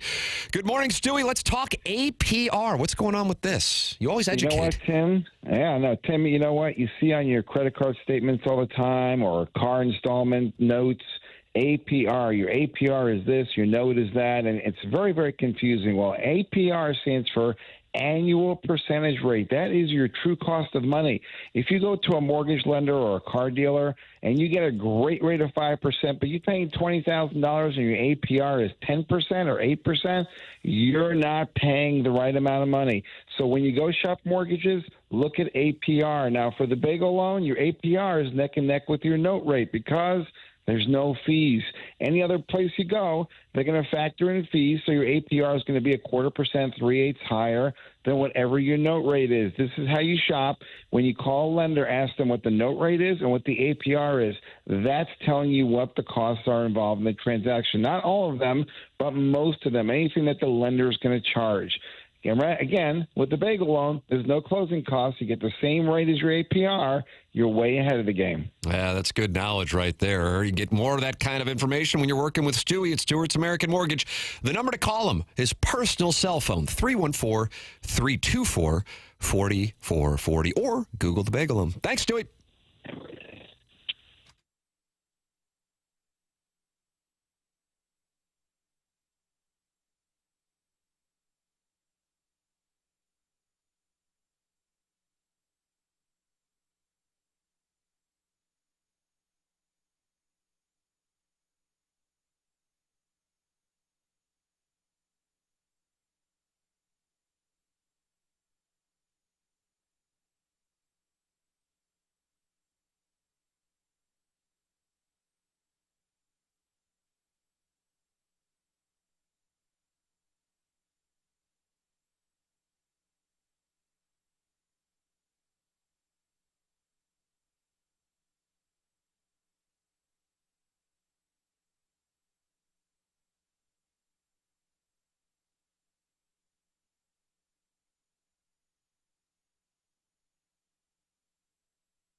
Welcome back. It is the morning after 101 ESPN. We're in the Fisher Window and Door Store, 8 o'clock hour. You can watch the program and talk it over with other listeners at youtube.com/TMA.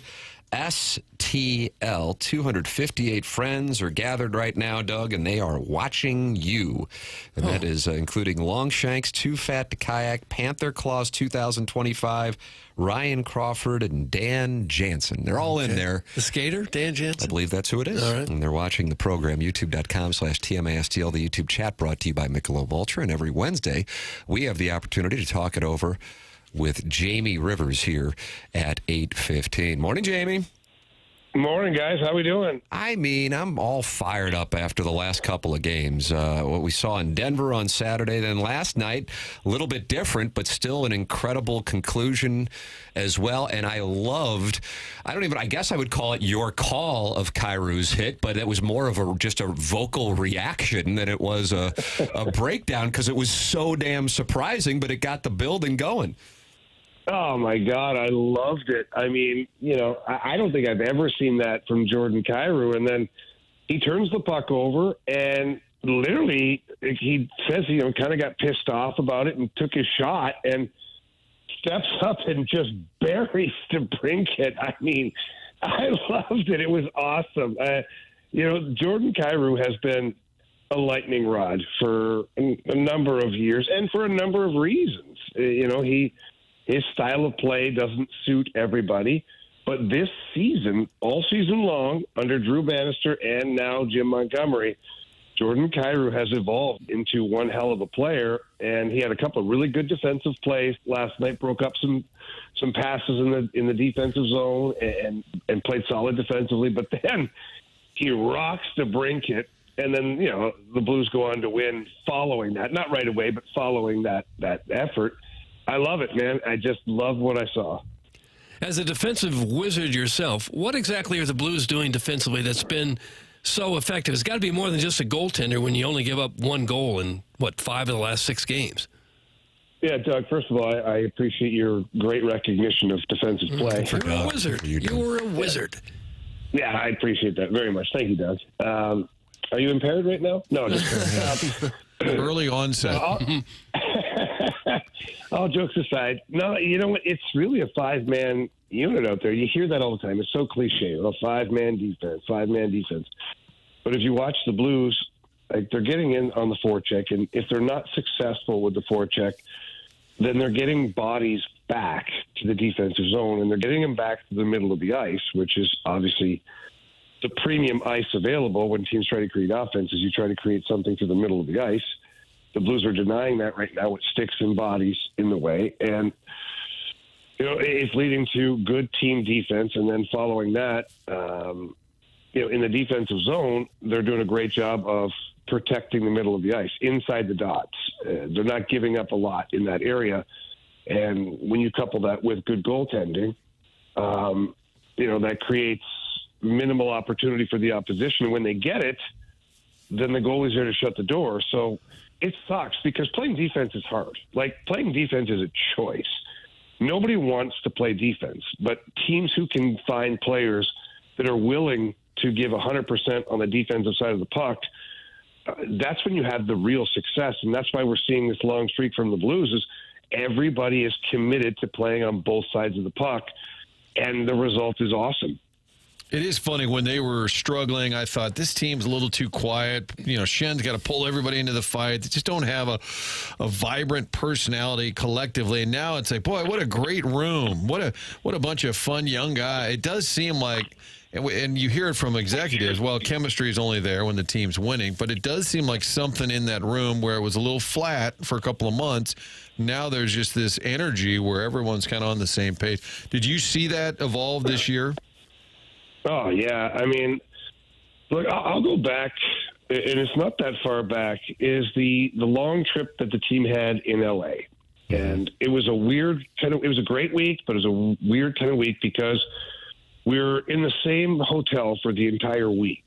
And we played the Kings, the Ducks, the Kings, which really never happens, to be honest. But in that moment, too, the trade deadline was on that Friday. And so there was team bonding.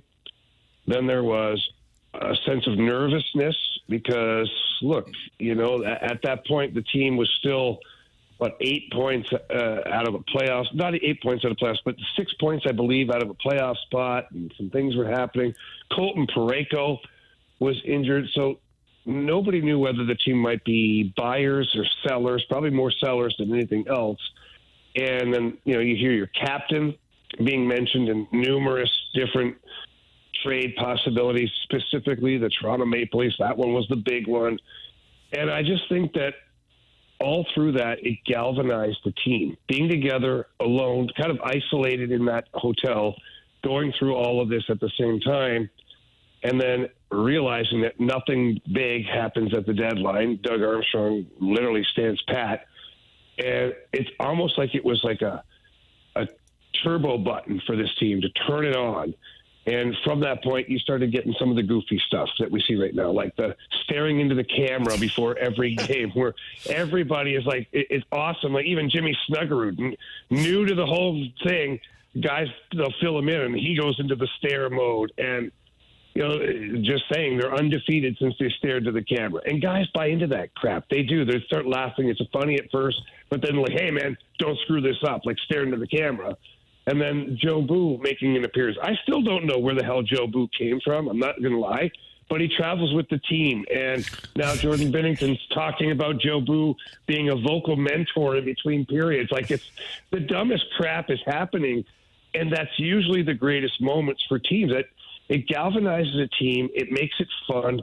And when you're winning, it's just a really great feeling. So, yeah, there's something cool going on in that locker room. Jamie Rivers, our guest here on TMA. You're listening to 101 ESPN, and you can live stream the program via the 101 ESPN app and the TMA STL app as well, which is presented to you by Dobbs Tire and Auto Centers.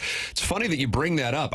That's really insightful. I hadn't heard about that trip, and you're right, with the circumstances of the deadline, staying in the same hotel, and then Parayko's injury. You can see how that can happen. I remember Maroon telling me, Jamie, in 2019, in January, the famous trip with the bar in Philadelphia and Gloria, that, you know, and I'm sure some people wouldn't like to hear this, but whatever, it's what he said, and I support it. It's amazing how going out and getting drinks with guys can bring a team together. And he goes, we were on this trip, and we weren't really all that close. It wasn't like it was a bad room, but we weren't really all that close, and we had this long trip, and we all went out, and we started hanging out, and there just became a lot of support, and guys got close, and the rest became history. So now you have another trip, this time on the West Coast.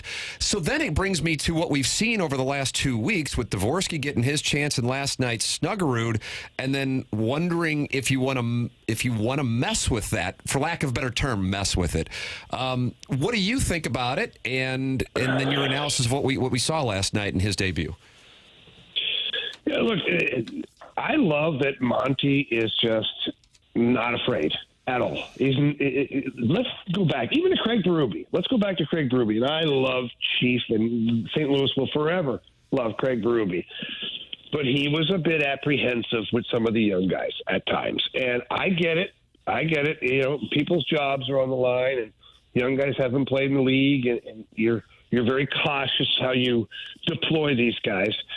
But Jim Montgomery, like, maybe it's the fact that he came in during a retool or whatnot, and call it whatever the hell you want. I don't care. But it kind of maybe made it easier for Monty, but he came in right away and talked about Zach Bolduc, and he's like, yeah, he needs to play, and he needs to shoot the damn puck because this guy has an elite shot, and we need to see that from him when you see him use his speed and all of these things. And look where Zach Bolduc is now. Like, Zach Bolduc is a difference maker on the ice. He's playing with Robert Thomas and Pavel Buchnevich last night to second half of the game, or the third period, rather. And then when Dalibor Dvorsky comes up, he's asked the question, how will you will he play a lot? How will you play him? And he's like, yeah, if he plays well, he's going to play. I don't care. And that's just what it is. Then, one step further, Jimmy Snuggerud. You know, what are you going to tell Jimmy Snuggerud? Well, I'm going to tell him he's a shooter. Shoot the damn puck. Like, you're going to play, shoot the damn puck. I don't care what's going on. Don't look to pass. If you have a shot, shoot it. And he plays Jimmy Snuggerud on a pretty regular basis last night. Power play. He had him on the ice on one of the 6-on-5s, guys. Like, I can tell you from a player's standpoint, that goes a long way for the young player. If I would have been put on the ice by Mike Keenan in the last minute of play, the goalie pulled, like, you're sitting there going, okay, this guy believes in me. This team believes in me, and I can't let my teammates down. It goes so far as to where the player now makes sure they're doing their job. Because you think Jimmy Snuggerud wants to let down his coach or every other guy that's wearing the blue note last night? No, he doesn't.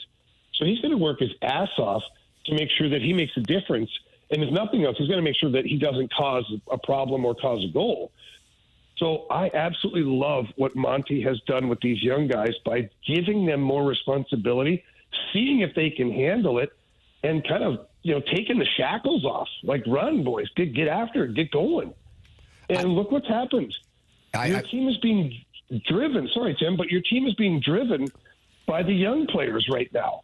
And it's awesome. And that's the thing that's so exciting. Like, no matter where this winds up, these guys are getting this experience. And you've been talking about this back even at the deadline, going, hey, they got to get this experience. And on top of not only they getting their experience, they're getting a chance to lead and not just be along for the ride. That leads me to this question that was sent in to me here by the non-ling Doug. You remember the non-ling on the program for a number of years. He said, can you ask Jamie what he thinks the best course of action for Dvorsky and Snuggerud is moving forward? Granted, Snuggerud was getting a regular shift to end the game, so he may be in a different situation than Dvorsky, but are they better served being in a winning NHL atmosphere and being around the NHL playoffs, or would they be better off being key guys for Springfield to end the year? What are the pros and cons of both options? Yeah, so I get it. There's lots of people that still believe in, hey, the playoff or the playoff run down in Springfield and whatnot. Well, Springfield's kind of on the outside looking in right now. Now, if Snuggerud and Dvorsky were there, would it catapult them into a playoff spot? Maybe. But let's just leave it there. How about being in a playoff race with an NHL team that was, let's just be honest, not supposed to be in this spot? And now they've flourished since the Four Nations tournament. And let's be honest, I don't want to count my chickens before they're hatched, but I think the Blues are going to make the playoffs at this point. And if that's the case, Snuggerud and Dvorsky, they're not going to be black aces. And for those listening who don't know what a black ace is, it's players who are called up in the playoffs who don't have a chance to see the lineup, but they're called up for the experience. And what they do is they practice after the real team practices, and they're kind of sort of around the team. They're there in case of emergency if some multiple injuries happen. Well, Dvorsky and Snuggerud are not going to be in that situation. They're going to be a part of this. And I always say you leave a player at a level until they're too good for that level, and then you put them to the next level. Jimmy Snuggerud is too good for NCAA hockey. He just is. He's one of the best players in the nation as a 20-year-old. So what's the next step for him? It's the AHL or the NHL. Well, he proved last night that the NHL is not going to be overwhelming to him. That was a big game, big moment. The NHL was not overwhelming for him. And with the shot that he has and the goal-scoring ability that he has a chance to contribute to your team. So we go to Dalibor Dvorsky. Dalibor Dvorsky proved that he's way too good for junior hockey. I mean, he crushed it the year before. This year in the AHL, 20-goal scorer and an all-star in the American Hockey League. That leads me to believe that there's not a lot of room left for him to grow at that level. Can he still get better and dominate more? Yes, he can. But can he benefit more by being in the NHL? Yeah, I think he can. And I'm not kidding you guys. At some point, not only would I like to see, I think you will see a Dvorsky, Snuggerud, Bolduc line put together. And think about that. That could be a line for the next 6 years, 7 years. And these guys are all capable players. They're fast. They're great with the puck. It could be electric. And I just think that Doug Armstrong, Jim Montgomery, the Blues front office, I think they see that in the distance. And for that reason alone, I think they're going to keep them around to get that experience, to practice every day, to see what it's like. Watch Braden Shen, the way he prepares every day. Watch Jordan Kyrou and Dylan Holloway practice after when nobody's around, the stuff that they're doing. Like, that's more valuable than scoring 2 goals against the Binghamton Senators. You know what I'm saying? Like, that's not a team anymore. But the Belleville Senators, it's more important than that, in my opinion. And I'll leave it there. All right, Jamie, one question, no hedging. Your family's life depends on it. You're watching the standings. Jesus, Marty. You're watching the standings closer than you've ever watched, simply for your own benefit, hoping it's a 7 seed, hoping it's a trip to Vegas. No hedging. Oh, absolutely, Marty. I think once they're within 4 points of Minnesota, I'm like, I'm going to Vegas, baby. I'd rather go there than Winnipeg. The people of Winnipeg, lovely people, great people. There you go. Caveat. bundled up very well. Bundled up. Cold as hell. Not much going on there. You barely see daylight, but wonderful place. Does however, the matchup matter? Might be better. Does the matchup matter to you? I feel like they could beat the Jets, but I'm more worried about Vegas, but I don't know. Who knows? No, you're right. So I can't sit here and talk out both sides of my mouth. I have said publicly that I think the matchup against Winnipeg is better, and only one reason. They have no championship pedigree on that team. Not one player that matters has done anything in the NHL. And like Connor Hellebuck, people rave, oh, advanced in the trophy. Great. What else has he done? Nothing. He folded like a cheap suit last year in the playoffs. Mark Scheifele, what does he do in the playoffs? Nothing.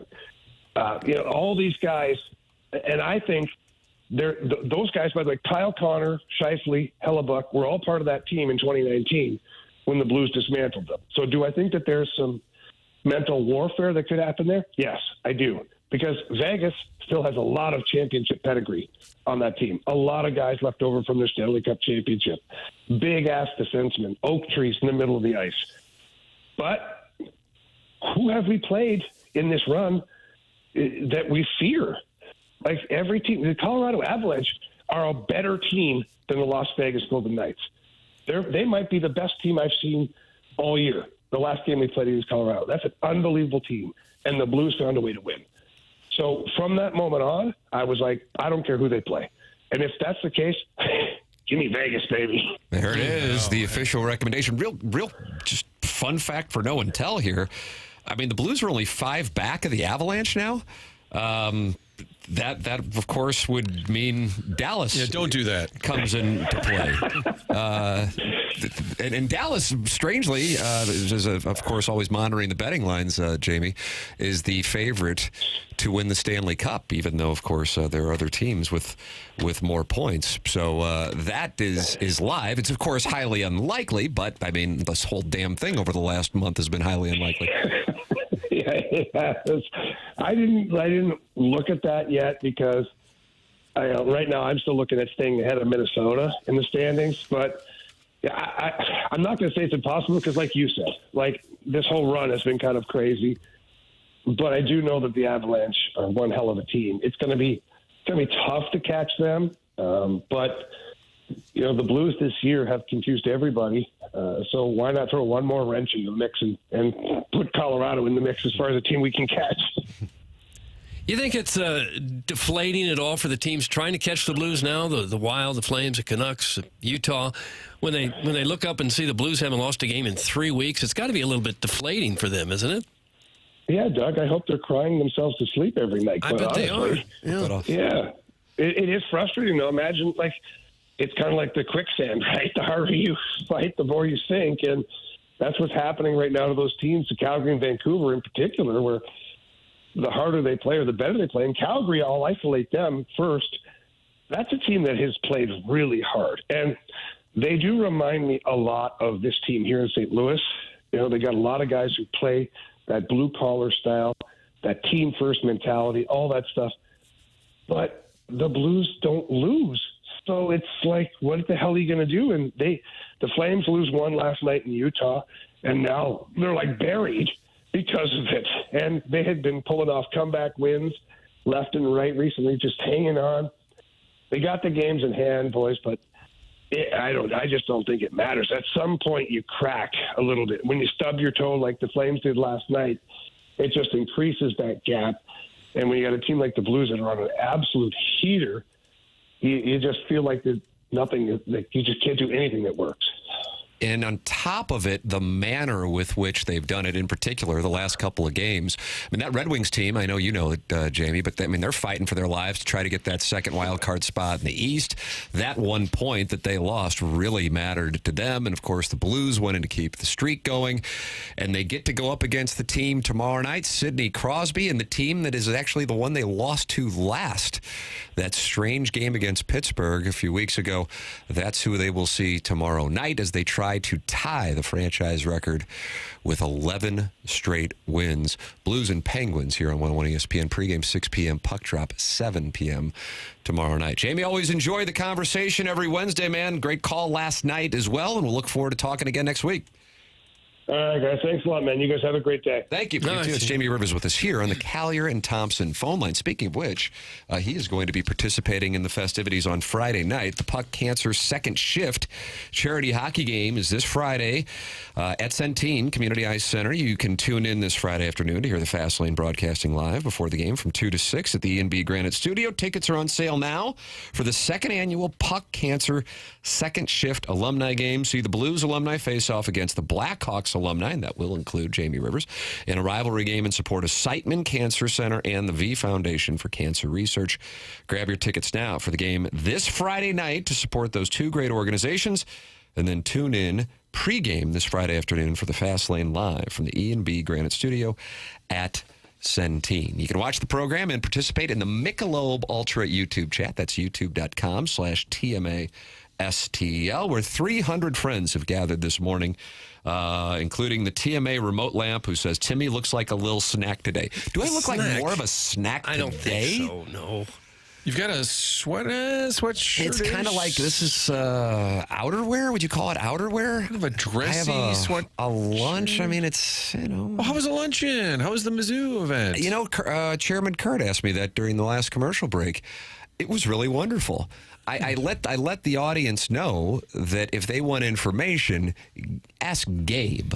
I don't have any information. Oh, no. I'm a clown. I'm a pervert. I shouldn't be Is that how you here. introduced yourself to the Hi, Mizzou I'm a alums? clown. I'm a pervert. I shouldn't be here. That's what I said when I met people. But it was wonderful, and people certainly passionate and fired up about both Missouri basketball and football. Jackson, Chairman Curtis, big Mizzou guys, you would have loved. You would have loved it. A lot of basketball breakdown in there for you, Jackson. James Carlton was there. Was he really? Yes, he was. You could walk there. From his office. You're exactly right.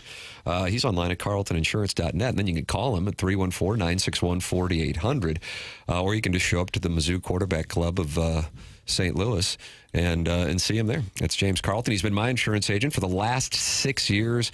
Think the world of him. So happy that I made the switch, and the service and the ability to save people money is what separates him from everybody else. It's James Carlton. 415 five-star reviews when you Google him.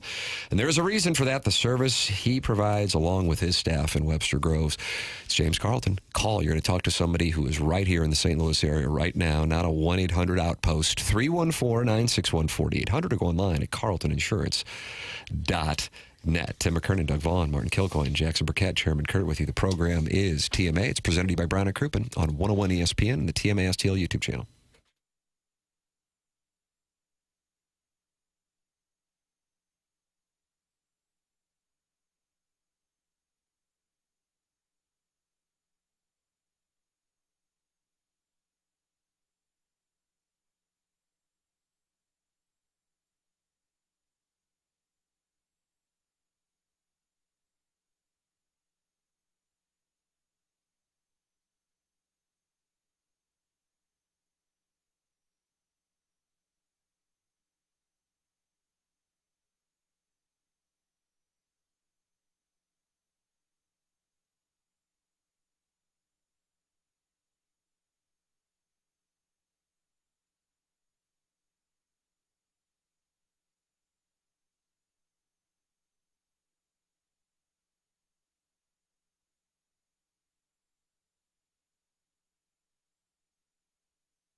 Doug, what is the music theme here? The 8 o'clock hour return music, Fisher window and door story 8 o'clock hour, was Dancing Queen by ABBA. Yeah. Now we have the Go-Go's and friend of the show, Bindi Carlisle. Jackson, can we get any hints on what your music theme is here on Wednesday, April 2nd, 2025? Trying to figure out a theme, but this song I was perusing during the Jamie Rivers interview. Not listening to Jamie Rivers. Oh, come on. It's no offense to Jamie. I am a pro daydreamer, and so I was trying to be an active daydreamer and do something somewhat productive, not very productive, but somewhat. And I perused an 80s movies playlist on Apple Music, and it is just a treasure trove of great songs. So, and this one, I was like, I haven't heard this song in maybe 10 years. Just a lot of 80s fun. Yeah. It's So, good little. It's fun, but it's cheeky. it is cheeky, isn't Why, it? that's very British of you to say cheeky. Yeah. What makes something cheeky? Just kind of like we're laughing to ourselves a little bit. We get a kick out of it. Watch this. Yeah. It's a little Watch this naughty. again. And notice, tee. Yeah, I And see I what you're press doing my, there. Yeah. right up against my, I got a herpy right here. You see it? Is that what that is? Yeah, right there. Mild case. Just a mild case. Okay. Yeah. Won't go away, though, will it? No matter how much Valtrex I take. Live read. Mr. Licks is on the Callier and Thompson phone lines. Marty, you always enjoy the conversation. It's been a while. Morning, Mr. Licks. Hey, good morning, Tim. How are you? I'm wonderful. Would you like to talk to anybody else on the dais? They can talk if they want to, but I'm not that interested in their thoughts. Like I said, I admire Tim. No. What's up, Flazzy? The third base coach needs to be fired. Why is that? Wow, you really? Right now in the studio, they're replaying the game, and we're sitting there watching that fly out to Mike Trout off Jordan Walker's bat. And we're like, man, really wish he would have sent him there. Is that why you want Pop Warner out?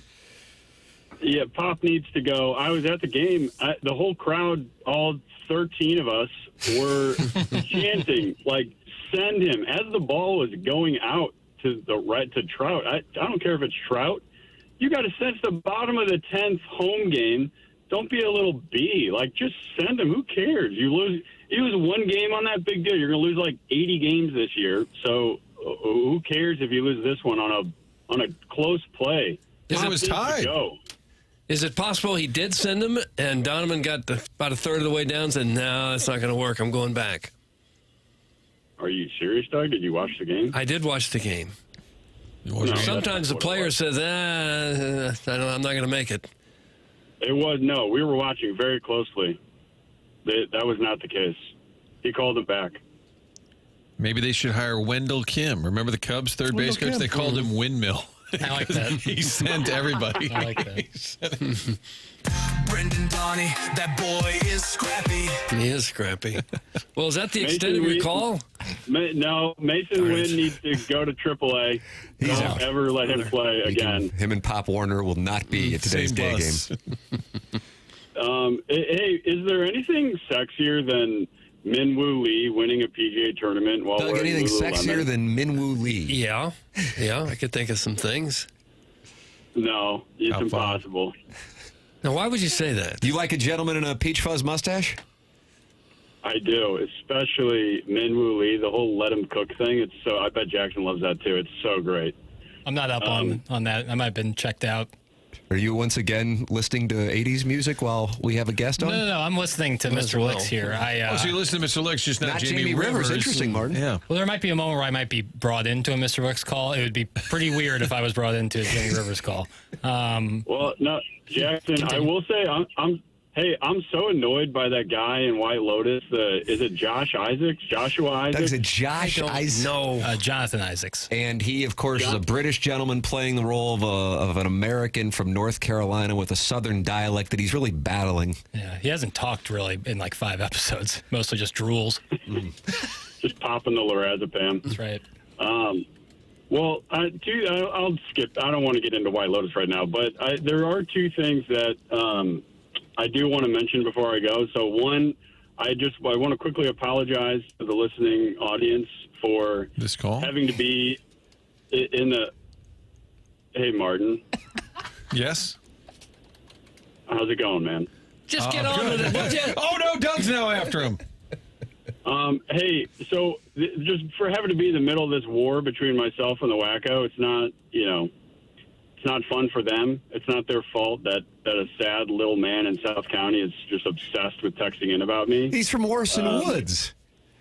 That's right. It's a sad, empty life you must lead to find yourself living there, texting a radio show, trying to shame someone. Isn't that what you do? It's just sad. I respond. I feel sorry for that person. I don't know. It's just really sad. I am still happy to have a balance sheet showdown, but it needs to be at the Ladue Caldies.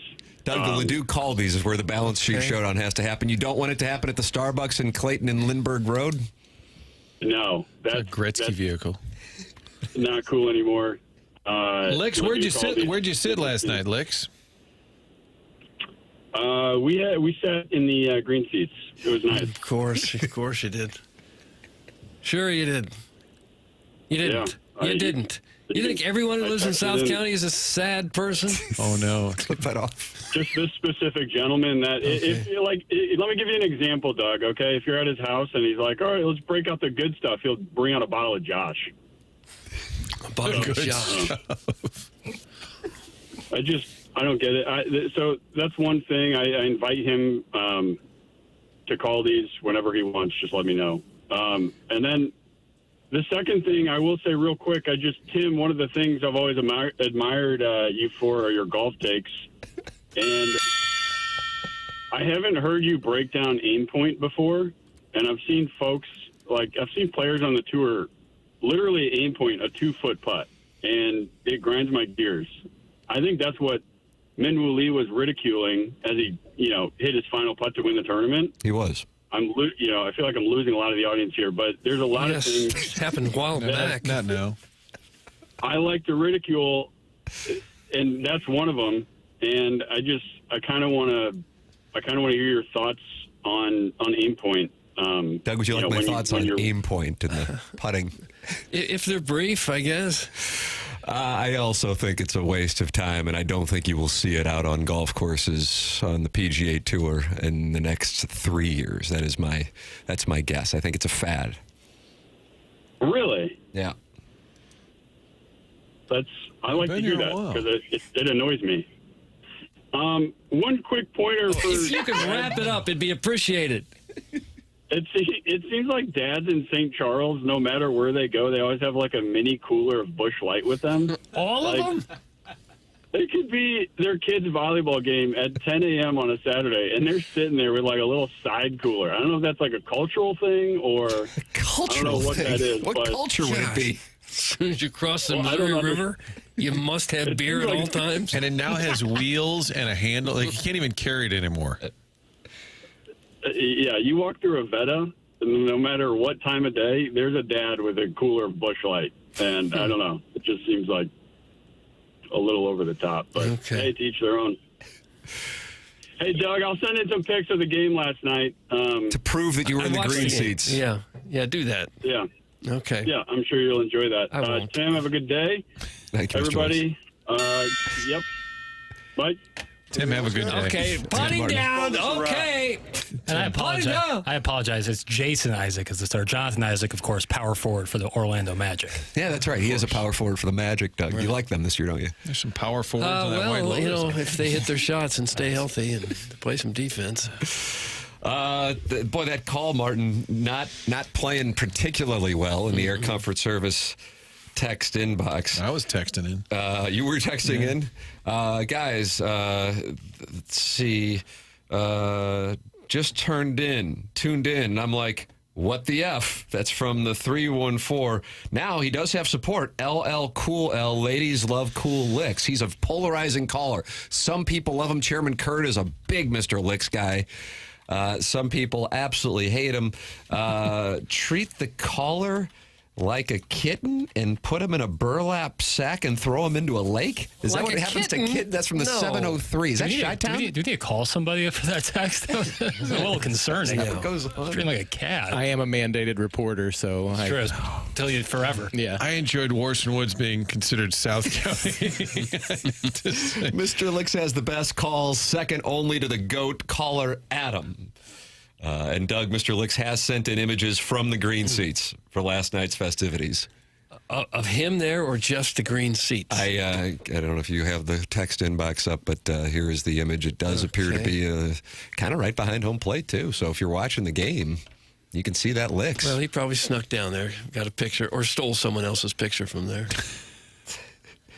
Licks is actually right. Those dads also exclusively drink Busch Light at home in their garage that also features a Dale Jr. Bud Racing flag and probably a Don't Tread on Me flag. That's from Al in Dadeville, so he's experienced this as well.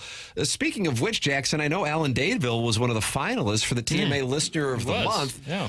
Martin, here as we approach 9 o'clock, it is time to find out who won the March TMA Listener of the Month. In January, it was Pestis from Festus. In February, it was the YouTube chat. Not the actual Michelob Ultra YouTube chat, but somebody who goes by the name the YouTube chat. And Jackson Burkett has the nominees and the winner for the month of March. Yeah, so our nominees were Alan Dadeville, the aforementioned Alan Dadeville. Was once an intern for Ron Jacober, I believe. Is that the guy? Wasn't that the guy? You know, that sounds Jacober connection there. Possible. I know he's a big Georgia fan. He's a Georgia fan. Will they look it up? Then we had the JV golf coach, 7 wins in the month of March on the email today, the Design Air Heating and Cooling email today, that is. Then MD 2020 was one of the nominees. And then there was another nominee is what there was. Who that person was is something that... not available information? No, that information is available. The Bridgeton Landfill Fume Huffer was our fourth and to final disrespect nominee. the Bridgeton Landfill Fume Huffer. I wouldn't want to be in the YouTube chat right now if I were you. Yeah, that's not. Shout out to Michelob Ultra. And our winner for the month of March is the JV golf coach. JV golf coach has won the Listener of the Month. Yep. Wow. Can't deny 7 emails. No, he had a big month. Well, the JV golf coach, and it is JV golf season, too. So for him to do this during the JV golf season just shows how great of a JV golf coach he is. He might be I think he might be an Illside coach, and they do it properly and play in the fall. You think they should play in the fall time? With no, it's one of the most. That's a hill you die on. It's one of the most golf season for high school should be. Absolutely. When the weather's nice and you've played all summer and you're ready to go, half our match would be rained out in the spring, and it's cold and windy and you stink. Very damp, even saturated zoysia. It's not optimal. Yeah, I've always thought it'd be better to play high school baseball in the fall here too. Yeah, I You think can play every day in What should September. be played in this time of year then? Almost indoor sports. Yeah. Do you go basketball? Indoor soccer? Well, if Steelers? basketball's got to be the Ambush? winner. You can Basketball. play soccer Storm? in this. Yeah. Maybe swap soccer and baseball. Girls soccer plays in the spring in Missouri. No matter your sport, this time of year, it's rough. It's soggy all the time. Everything's getting canceled. You're always getting blue balled by the forecast, too. Yeah. Oh, it's going to be good. And then all of a sudden you got this crap. Cold, windy. Or it's a nice day and it's 45-mile-per-hour wind. You know, it's like, I just can't win. Tim, you like a little behind the curtain? I love behind the curtain. And Jackson sometimes is checked out, but it's because he's doing clerical work, which benefits the show. Yeah, you can update your name in the text inbox first week of the month, and a lot of people are putting Jackson on it, so send it in if you want it. Yes, what's the behind the scenes? Other times he's checked out because he's listening to 80s music, apparently, for the benefit of the show. Cousin Nick, loyal listener in Minnesota, who says all their teams suck. He needs to start texting the show as just Cousin Nick. He wanted to know, why is this guy so surly? And it was Mr. Licks calling in. So now I'm getting texts directly about the callers, and then Matt Holliday said, who's the guy on right now? Which is funny because I asked Matt the other day, hey, are you calling in this week? And he never responded. But he did text in about Mr. Licks calling. Mr. Lick's call led to Matt Holliday texting you. He didn't text me back about being on the show, but he texted about Mr. Licks. I wonder who has more money, Matt Holliday or Mr. Licks. Doug, what do you think? Holliday. Well, you answered that instantaneously. Yes. Licks has got nothing. I don't know. He's got nothing. He just sent you the picture of the green seats. don't You think care. Holliday could afford the green seats? Yes, he could afford I the didn't see him in the stadium. green seats opening day. I didn't see him in the green seats. I think Holliday, if I'm not mistaken, before they relocated back to Oklahoma, and I guess he can text you to confirm this, he lived right next door to Ricky down in Jupiter. Because both Oklahoma State guys. Oh, Ricky Fowler. Ricky Fowler, yeah, right across from the lighthouse. Well, Matt says, I'll come on anytime. I'm like, well, come on now. I have a text that says, when do you want to come on? That went unanswered. Next time we're in Jupiter. Matt will call you in about 5 minutes. Nice. Jackson will have some 80s music queued up. Oh, yeah. And Doug, you say about this program what? Ours is the type of show where friends feel they can drop in at any time. Nice. You think Matt Holliday considers himself a friend of the show? I don't think he likes admitting it. Closet? Yeah. Well, but he's very playful about the show, which I like. He was with the Cat the other day, opening day, doing a TV interview. That was a great interview. And he said, he goes, hey, Jim, Martin's on a real signal. He's got a real show. And I like that kind of banter. And the Cat doesn't take it well, so it's even better. Great to hear a good neighbor friend like Licks on the radio. And I have proof that Licks is very wealthy. That's from the self-made stay-at-home Ladue mom. So Doug, it's being corroborated. He does. Maybe after Mr. Licks has his balance sheet showdown with the Warson Woods Wacko at the Caldies in Ladue, he can have a balance sheet showdown with Matt Holliday. I would imagine Holliday would love to. Won't go well for him. Has Licks ever even told us what he does? He's old money. So he doesn't do anything? Just goes to the games. Mergers, probably some acquisitions. Probably some needlepoint. Yeah. And when you mentioned Holliday used to live in Jupiter, next time we're at spring training, I would like to get my hands on a map of the Stars' homes. I want a bunch of golfers and business executives. Well, yeah, Tiger Woods and Jack Nicklaus. That's Jupiter Island. Yeah, I want to see where all those guys live. Kim and Carson, I did one of those canal boat tours one year. That was kind of fun. So did you see Tiger's? Well, it's all blocked out by trees, but he has 3 holes. I mean, the guy, as we all do, but I'm talking about golf ones. I had a little, cooler Busch Light. That was the St. Louis hayseed. So I think he would just every once in a while, I was like, yeah, that house, Greg Norman lives there. We'd like, oh, wow. Yeah, that's where Bill Clinton fell down the steps, actually. That is true. I didn't know if he was... Our guy wasn't that engaged. He was kind of like Jackson during the show. He would just go, just making up I think Marilyn Monroe used to live there or something. Yeah, who's going to fact check that, right. And the boat's moving at a brisk pace. The best part, I don't even know how much these houses are worth, tens of millions of dollars. And like, yeah, this guy did this, built this company, and he's here like 3 weeks of the year, and then it just sits there. That guy there, yeah, he invented the Post-it note. My guess is these guys probably did HD2 radio. Right. That's how people get their start, for sure. Kind of what I think, but I hope it doesn't come off as arrogant.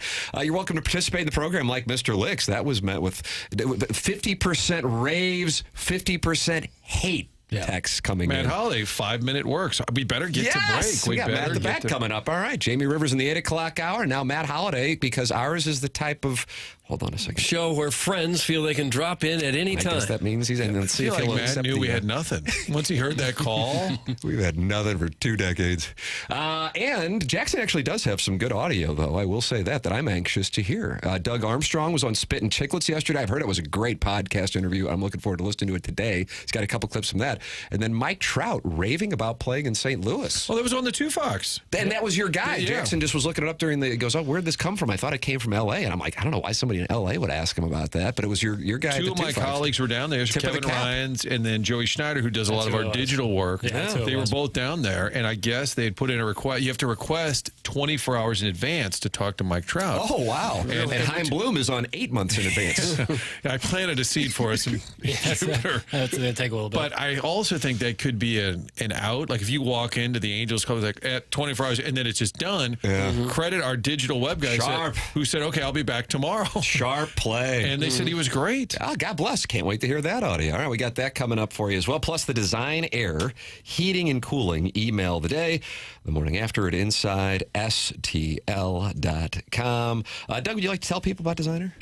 I sure would, because some people are cold and some people are hot. And what they do is they buy furnaces or air conditioners, and sometimes they don't work just right. So what do? You call Design Air, and they come out and they get it working right for you. Maybe you need a whole new unit. Design Air can take care of that for you, too.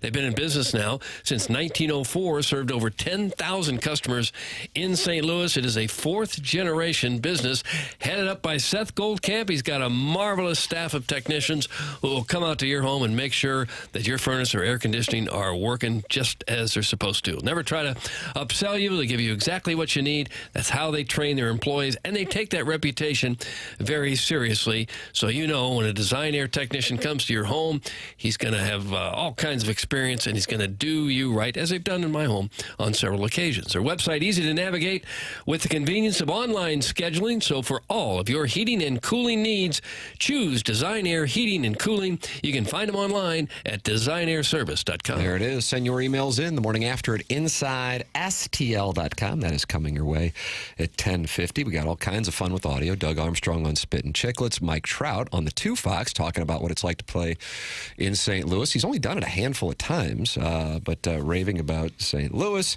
And Matt Holliday, friend of the program, is going to join us coming up next. And Sharon in Clayton wants everybody to know that she's not sure about the Stars and where they live in Jupiter, but I do know where the Blues players live in St. Louis. Oh. Just saying. That's from Sharon in Sanibel, Clayton, Maui, and Michigan. I'd like to know that, too. Sharon, text in the addresses to Doug. That's 314-399-9646. Matt Holliday joining us next here on TMA 101 ESPN.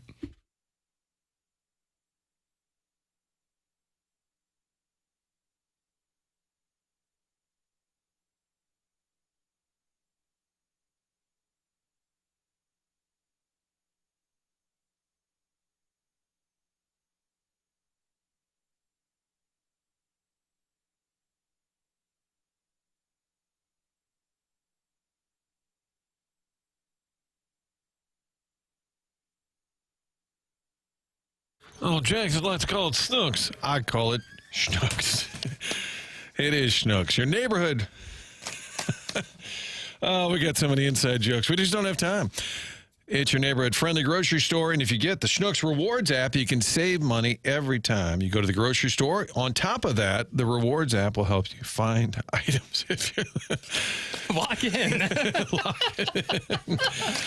Oh, I love using the Rewards app because you can find items. It'll tell you what aisle that item is in. You can use it for curbside delivery, delivery to your home. So whatever it is you need from Schnooks, it's right there in the Rewards app. Download it, save money. It's great when you check it out.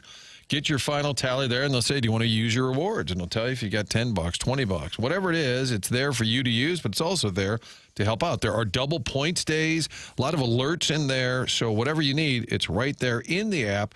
Download the Schnooks Rewards app. It's pretty simple. Reward yourself by downloading that app. Start saving money off your groceries. The make good on this will be coming your way soon.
This is Action Jackson with a Sports Center update brought to you by Saliga Heating and Cooling. The Cardinals lose in extra innings last night, 9-7. They are back in action today, 12:15 first pitch. Sonny Gray towing the slab for your Redbirds. That was another Sports Center update brought to you by Saliga Heating and Cooling, an independent American Standard heating and air conditioning dealer.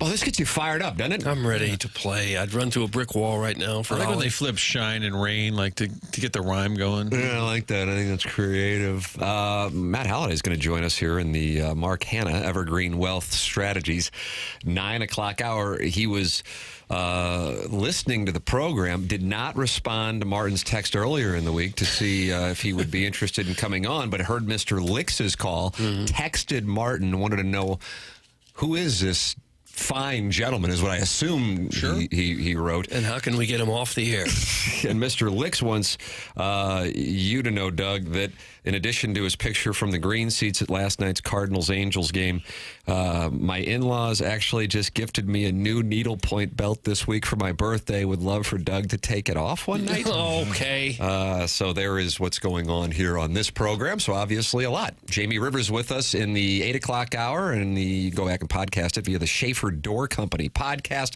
And it is our pleasure to welcome to the program on the Collier and Thompson phone lines, friend of the show, Matt Holliday with us. Good morning, Matt. Good morning. Good morning. Can we call you a friend of the show? Sure. Yes! Sure, I could be a friend of the show. Hey, how about that? Doug? That's How a about that? nice little pat on the rump for us. What'd you think of that Mr. Lix? Well, Martin texted me. I like to pick my spots when I come on your show. I like to follow people like that, so then I look a little better. So I guess I just didn't know. I thought you guys. I didn't know you let random. Is he just a random caller? Is he a sponsor of the show? He's a random gentleman who is fabulously wealthy. So, according to him, but I think Matt's referencing the fact that we gave the guy a long leash. Yeah. There was a lengthy call, to which Doug and I often point out, can we get to the point? It's the People's Show. Okay.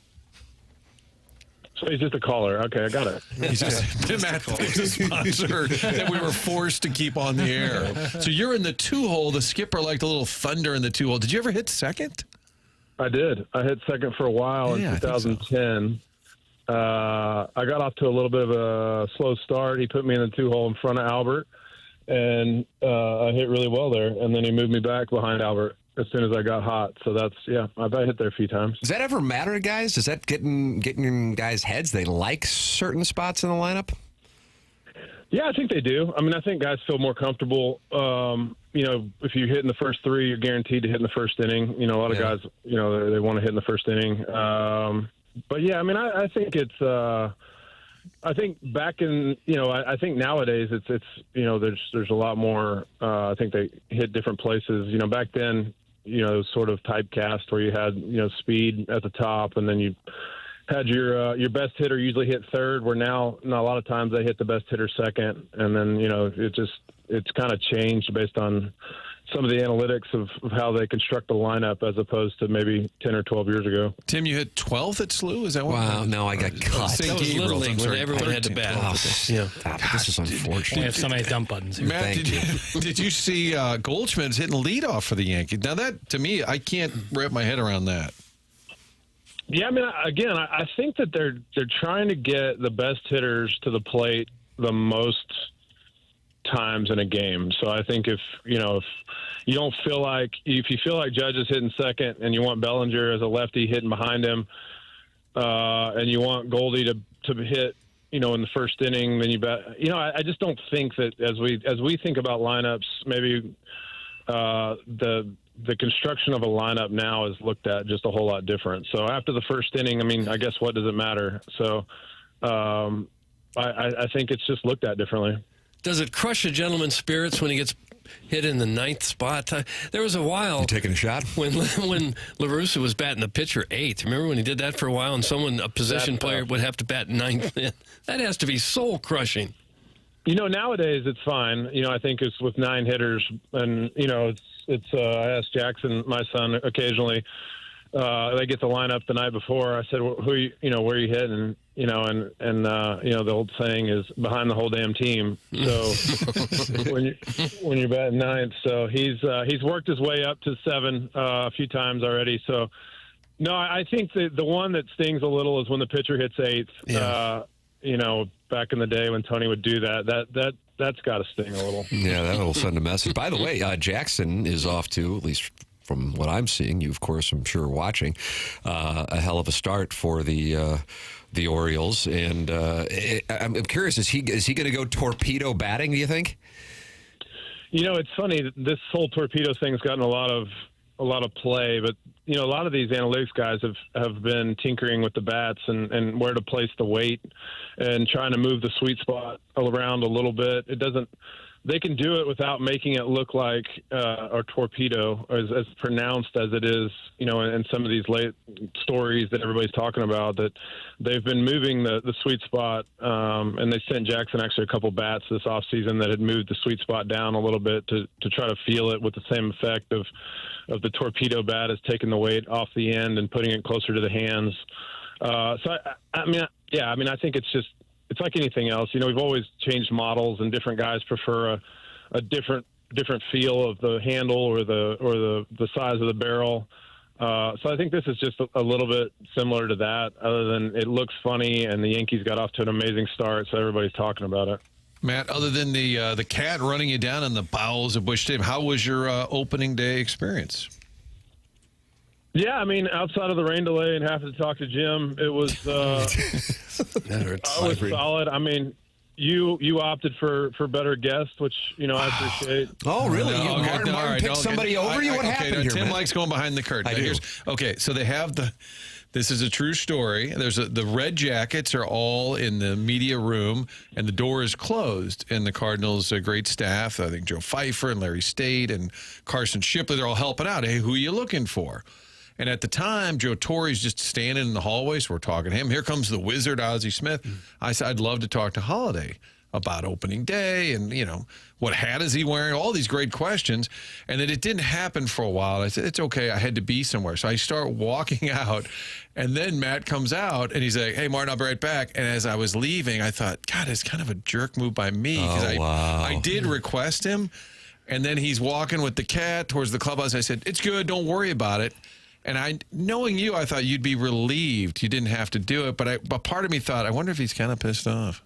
Yeah. Well, you're right. Oh, no. That's why I didn't answer your text earlier. That's exactly right. I honestly thought you'd be relieved. For a while. Yeah. I left you unread for a while until I heard that guest call in, and then I just couldn't take it anymore. Oh, you left me unread, Tim. I got the unread. I like that. No, knowing Matt, I guarantee he was happy not to do a TV interview. No, I when I come back through, I like to catch up with Martin.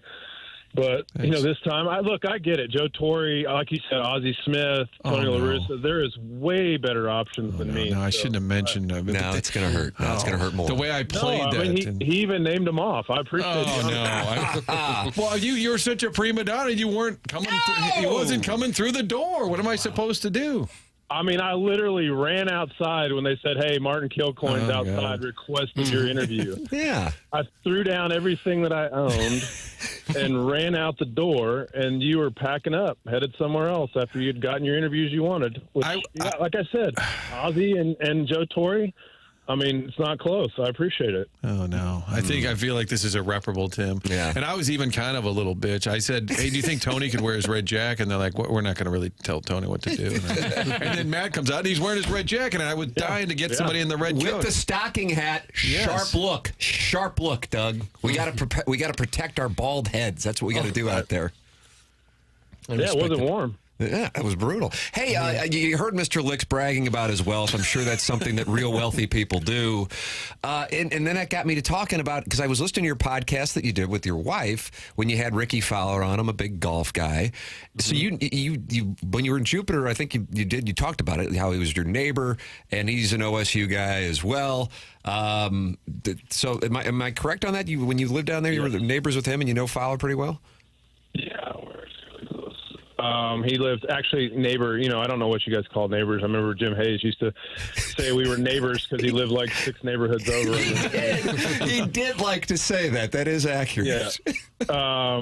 So we were probably like 7 or 8 houses away. So we lived on the same little side street, close enough to walk. Jackson used to like to go fish off of his dock because it was had a little more open water. So yes, we are close, and I do know where some of the celebrities live in Jupiter. If you guys are still looking for those addresses, yes, please. Doug is. I'd like a map of the celebrities. Doug likes a good doxing. Yeah, Doug wants a good doxing, and then Sharon and Clayton /Maui/ I saw that. I heard her. That's not creepy at all. Hello, neighbor. She was going to let everyone know where the Blues live in the St. Louis area. Don't you like to know where famous people live? I do. Tim, why don't we start a bus tour and we'll pick up listeners like, this is where Timmy grew up. Yes. Holliday used to live here. Yachty used to throw some bus parties here. Yeah, I'll be very brief. I think this is getting out now. This is weird, but didn't Yachty buy Matt's house? No, Travis Ford bought Matt's house at one time. Yeah, Yachty actually bought the first house we had in St. Louis, and then Travis Ford bought the one we moved to from Yachty's. Oh, so you lived Fun with real estate. So you lived next to a former Cardinal outfielder then? Not at the same time, I think. Okay. You're talking about Edmonds, who no longer has anything to do with the Cardinals except for being there on opening day. He moved in after we had moved out. So, he was building that monstrosity. Which still doesn't have a fence around the pool, Tim, which got him sideways with the Post-Dispatch, which he aired on this program. But if the cat was still like an alderman, he might have been able to clean it up the for cat was Jim. an alderman, the cat. Could have cleaned it up for Jim. It's all coming full circle. Did you have a batting cage at your residence? We had one at the one Yachty bought, but we did not have one at the one by Jim. Okay, got it. I mean, I would have to think. I mean, I guess it goes without saying, but that had to be the greatest thing ever for now that we're seeing what's going on with your kids to have that access. I mean, was that something that they were all over just in their free time? Yeah, they were pretty young in that house, but yeah, they would go down there and hit and play in that cage. But I mean, whether we were there or at Busch Stadium, they had access to being able to go there and play in that batting cage. So it was nice. Yeah, I mean, it's nice to have a cage, where they have easy access to it. But they've always had pretty good access to batting cages. Did they just love it from the get-go? Was that the way that it worked, Matt?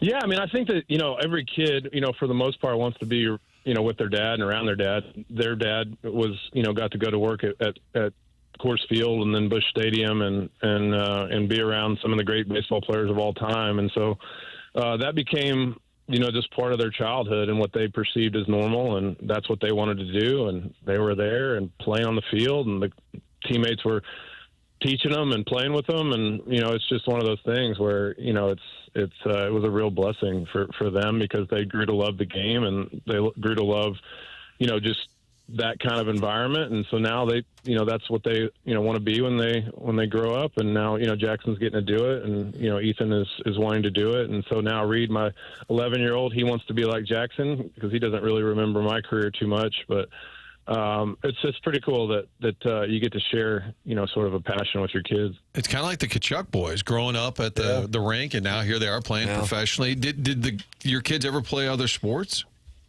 Yeah, they played basketball all the way, and I think Jackson played through his junior year, and Ethan played basketball through his freshman year, and then they never really got into football just because it felt like our seasons ran so long and going into the postseason that by the time we would be done with baseball season, football season was already in, sort of fully going, and it was hard to jump into a sport like that. So they never really played much football, but basketball, they played quite a bit. Did you play football as a kid, as big as you are? I'm sure you had coaches telling you got to get out there. He was a star player.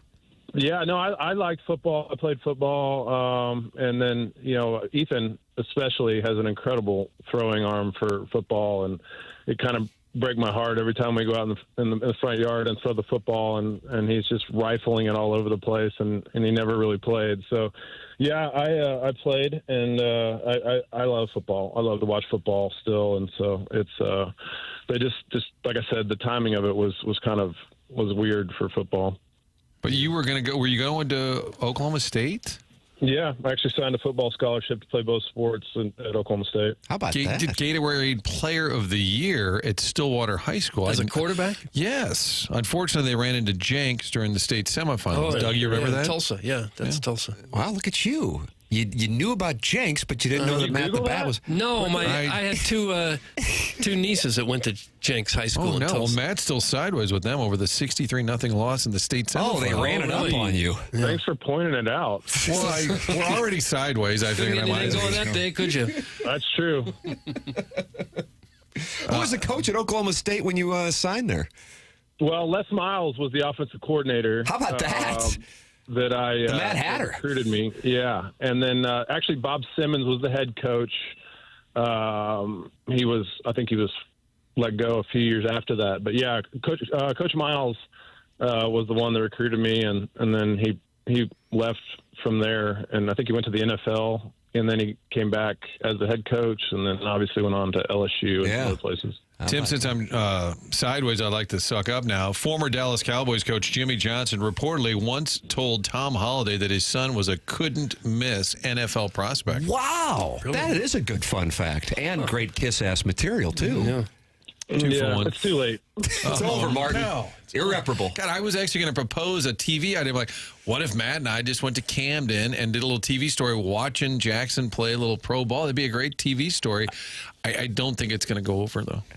No, not this year. You've ruined it. Cut that off as well. Hey, a couple quick Cardinal-related questions. The situation is, in St. Louis, there's some frustration. I would actually say there's a little bit of apathy, but then they get off to the 3-0 start.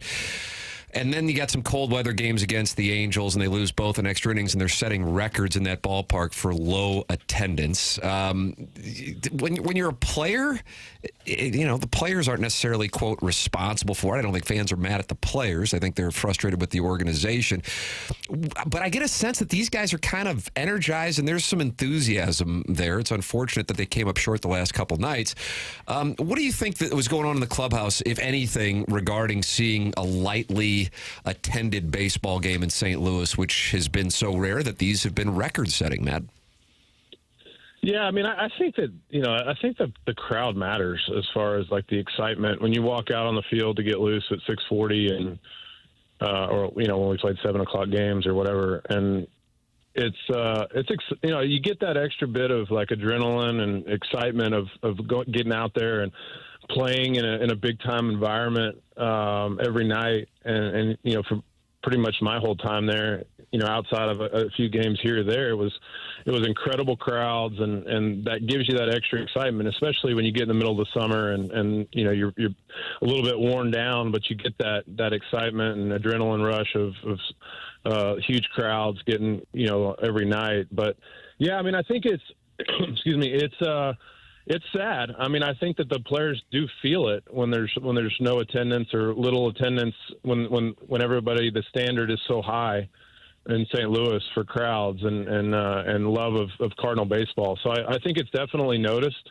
by the players. Obviously, there's nothing they can do about it outside of playing great and being in the middle of a playoff hunt come June or July. And when school gets out, if they're playing good baseball, I anticipate the crowds will get back up there. But it is something you notice as a player, and I think the players, I think they're pretty excited about the low expectations. Sometimes that puts a chip on your shoulder, and you go out there and lay it on the line, and so far they've played really good baseball. I mean, losing 2 extra inning games at home is not ideal, but for the most part they've played well. You get to spend any time with Arenado. He seems, and I know he was looking for maybe a more competitive situation, but he seems now that he's here a little bit relieved, and he's been smiling, laughing, playing great. He seems to be kind of embracing this current culture.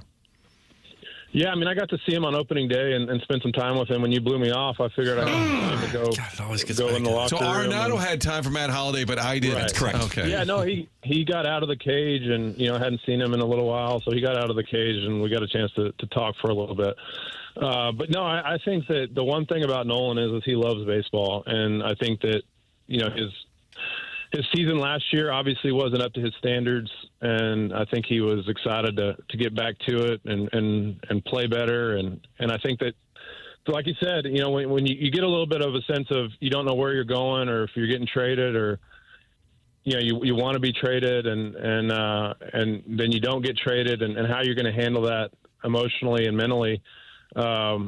I think he's handled it great, and so I think he's like you said, he's playing well and playing with a little bit more fire and emotion maybe, and letting it out. I know he that curtain call on the home run, and you know, some of those things. So yeah, I mean, I think he wants to have a great season, and I think he would love to leave a better taste in Cardinal fans' mouth with how he's playing. He doesn't have a house by Jim Hayes, does he? No, he does not live near Jim Hayes. Okay. He's a little further out. I told him to stay out of that area. Bad neighborhood? I believe Matt actually stopped by to see the cat when you were retired. Didn't you go by his house and knock on the door? I did. I just stopped unannounced? Yeah, nice. Actually unannounced, and you know, his lovely wife was there, and so I don't know how that happened, but she's amazingly nice, and that's fair. Just kind of sat in his living room, got to experience a taste of you know, at that time I think he was trying to get that house taken down, and he had all kinds of things next to him. That's right. And it was mission accomplished, by the way, on the part of the cat. God bless him. It's kind of behind into the weeds, but he got one house knocked down, then they built two, and I said, "Did you really win?" I don't think. Yeah, I mean, it's amazing. He was you know, he got into politics just to get that house. I wonder if that was Arenado who built the bigger house next to Hayes. Could have been. The two homes. So then he had to move out west. Too close to him. That makes sense. He didn't do it. Matt Holliday, kind enough to join the program, spurred on by Mr. Licks' call, Doug. How great is that? Mr. Licks leads to Matt Holliday. Yeah. It's nice to balance the show out. We get the worst caller ever, and then we get one of the best ever. So, yeah, we're breaking even. And I would like to greatly apologize on behalf of Channel 2, 101 ESPN, and really the entire industry for what took place last Thursday. I regret it. And in hindsight, I would have gladly blown off LaRussa, Ozzy. No. I wouldn't want that. No, I'm they kidding. would hold a grudge. You know, you'd probably never get them again. No, do you know how the skipper came on the show last week? So these guys, so I texted Tony on Wednesday and said, we're going to be at Ballpark Village. Swing by if you want. And he said, you only get one. He said, okay, but only one question. And I thought that was kind of a blow off. Like he didn't want to do it. So I said, fine, who cares?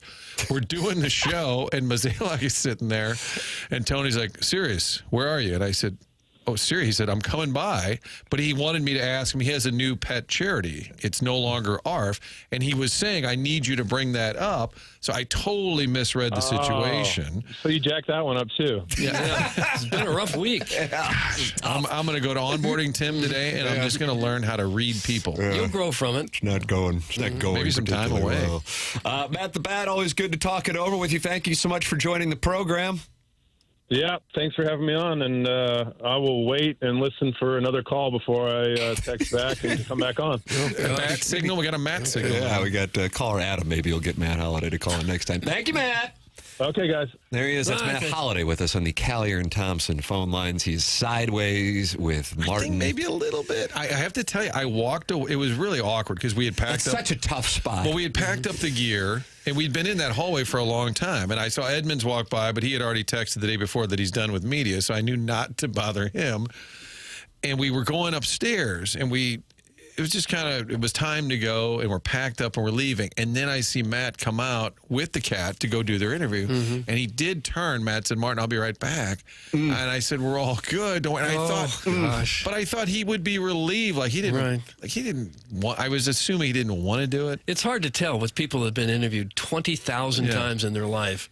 Do they really want to do it again, or do they feel slighted because you didn't want them? I honestly thought I was doing him a favor, but we walked away, and I said to my guy, Kevin Ryans, who got the Mike Trout interview, and I said, was that bad? Do you think? And I'm asking my 26-year-old colleague, hey, what do you think I should do here? Because I did kind of wonder if it was a bad look. It was just awkward timing, and nobody was hurt by it. Yeah, I just don't think that relationship's ever going to be what it was. No. It's all right, Martin. Failure is in our CBC blood. That's from the River to Pear yacht captain. Thanks. So he's sympathizing with you. You can email in the morning after at InsideSTL.com for the Design, Air, Heating, and Cooling email today. Guys, I love me some Matt Holliday. That's from the Toilet Destroyer from Winfield. Oh, gosh. Is that a new one, Jackson? Yeah. You let that in, did you? Sure. Nothing wrong. We actually have some breaking news that I think is going to be quite important to a number of our listeners. The Savannah Bananas game has been rescheduled. That was supposed to be coming up this weekend, April 4th and April 5th. And this was just tweeted out here within the last half hour by the Savannah Bananas. Important game update. After many conversations with the St. Louis Cardinal organization, the Banana Ball games in St. Louis on April 4th and April 5th, 2025, have been rescheduled due to inbound severe weather and heavy rains in the St. Louis area. Ticket holders will receive an email with all details. According to the tweet, the games have been rescheduled for July 18th and July 19th. So those games, because of this forecast, which is truly brutal, as far as rain goes here over the next 5 days, I hope that we do not have a flooding situation. 80% chance for storms today, 70% chance for rain on Thursday, back to storms on Friday, 95% chance, and I don't know how often I see 100% chance, but Doug, it's now a 5-star lock, 100% chance of storms on Saturday, and then cold temperatures on Sunday with a high of 53 on Sunday, a high of 55 on Monday, high of 49 on Tuesday. I see a low of 32 on Tuesday. We ought to fight somebody. Freeze again? Who should we fight? Jack Frost? God, I don't know. Who's the weather guy over at the Two Fox we should fight? Martin, you tell Glenn us. Zimmerman's got him. You don't want to go after Chris Higgins because he was in the military. So you want to avoid that, I think. Throat punches or something? Sounds awful. I'm texting Holliday. I'm trying to come up with the right phrasing where it's cheeky. Yeah, cheeky but, indeed. But serious, if there's such a thing. And we've got Joe Buck's coming to the Two Fox today. And nice. And then they said we've got the show tonight at 10:30. They said the studio, however, is being used for all the severe weather. I'm like, all right, now Joe's like, it's going to be like Matt Holliday. Like, what are we in the back closet here? What is this? God, wouldn't it be great if the Masters was this week? You'd just be salved. Weren't you going to call in and tell him? I texted Chairman Ridley, and I think he's mad I blew him off for Mickey Carroll at the fan show in 2006, so he didn't get back to me. Yeah. Sharon Clayton was not happy to be called out by Matt Holliday. She says, I happen to live near them. That's how I know. No stalking. Sheesh, Matt. That's Sharon in Sanibel, Clayton, Maui, and Michigan. Matt Holliday probably winning lots of fans for taking a stance against Mr. Licks and Sharon and Clayton. That's a double win. Yeah, that's probably two of our wealthier listeners. This is a well-heeled audience, though. And I think it's because the content is so intellectually oriented. Yeah. Thank you, Jackson. You can share your intellect by emailing in for the Design, Air, Heating, and Cooling email today. We have fun with audio galore from the Two Fox, Mike Trout on Playing in St. Louis, and from Spittin Chiclets, Doug Armstrong, with some details on a couple of different things that I think are going to be of note to Blues fans, specifically both the Drew Bannister termination and Jim Montgomery hire, and then also what he decided to do at the deadline, but how it came to pass. Because I don't think it was as far-fetched to think that this could have been a seller situation. And I really do think a lot of it could come down to Braden Shen going, I don't want to go to Toronto. And now where the Blues are a month later. So that is coming your way on the program. This is TMA. It's presented to you by Brown & Crouppen on 101 ESPN.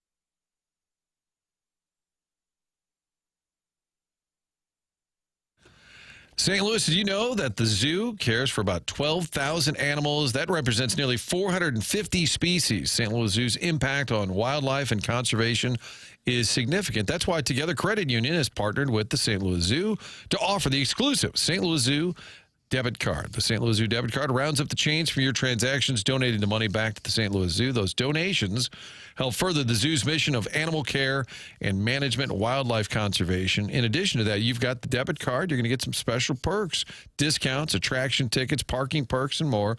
All of that, if you sign up and get the St. Louis Zoo debit card, you'll also get the sea lion plush toy with that debit card. It's pretty simple. Stop by and see them at one of their 14 local branches or go online, togethercu.org. Your chance to get this cool debit card with all those zoo perks and help them send money towards the zoo. Don't wait. Sign up today. Support the St. Louis Zoo by visiting togethercu.org for full terms and details. Together Credit Union, federally insured by NCUA.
Is this the mess around from Planes, Trains, and Automobiles Is that with what it John is? Candy dressed up as Lucifer? Might be my favorite scene of the 80s. You ever see the oil scene with Jill Kelly, Chasey Lane, and Kylie Island? My second favorite scene of the 80s. They discovered oil somewhere? That's correct. Yeah, it was the basis for There Will Be Blood. Yeah, Daniel Day-Lewis modeled his performance after Chasey Lane, that's correct. But when John Candy has a cigarette hanging out of his mouth, playing the piano on the dashboard. So this doesn't really match up with Dancing Queen and We Got the Beat. 80s movies. Okay. 80s movies, Doug. That's PTs and Jackson's A's thing. is certainly 80s movies. PTs and A's. They're traveling from the west, but yet they cross the Mississippi River to arrive in St. Louis. On a Greyhound? Was that on a Greyhound? I don't know what kind of bus. And it also took them way too long to get from St. Louis to Chicago. Yeah, it's 4.5 hours. It took them like the whole night.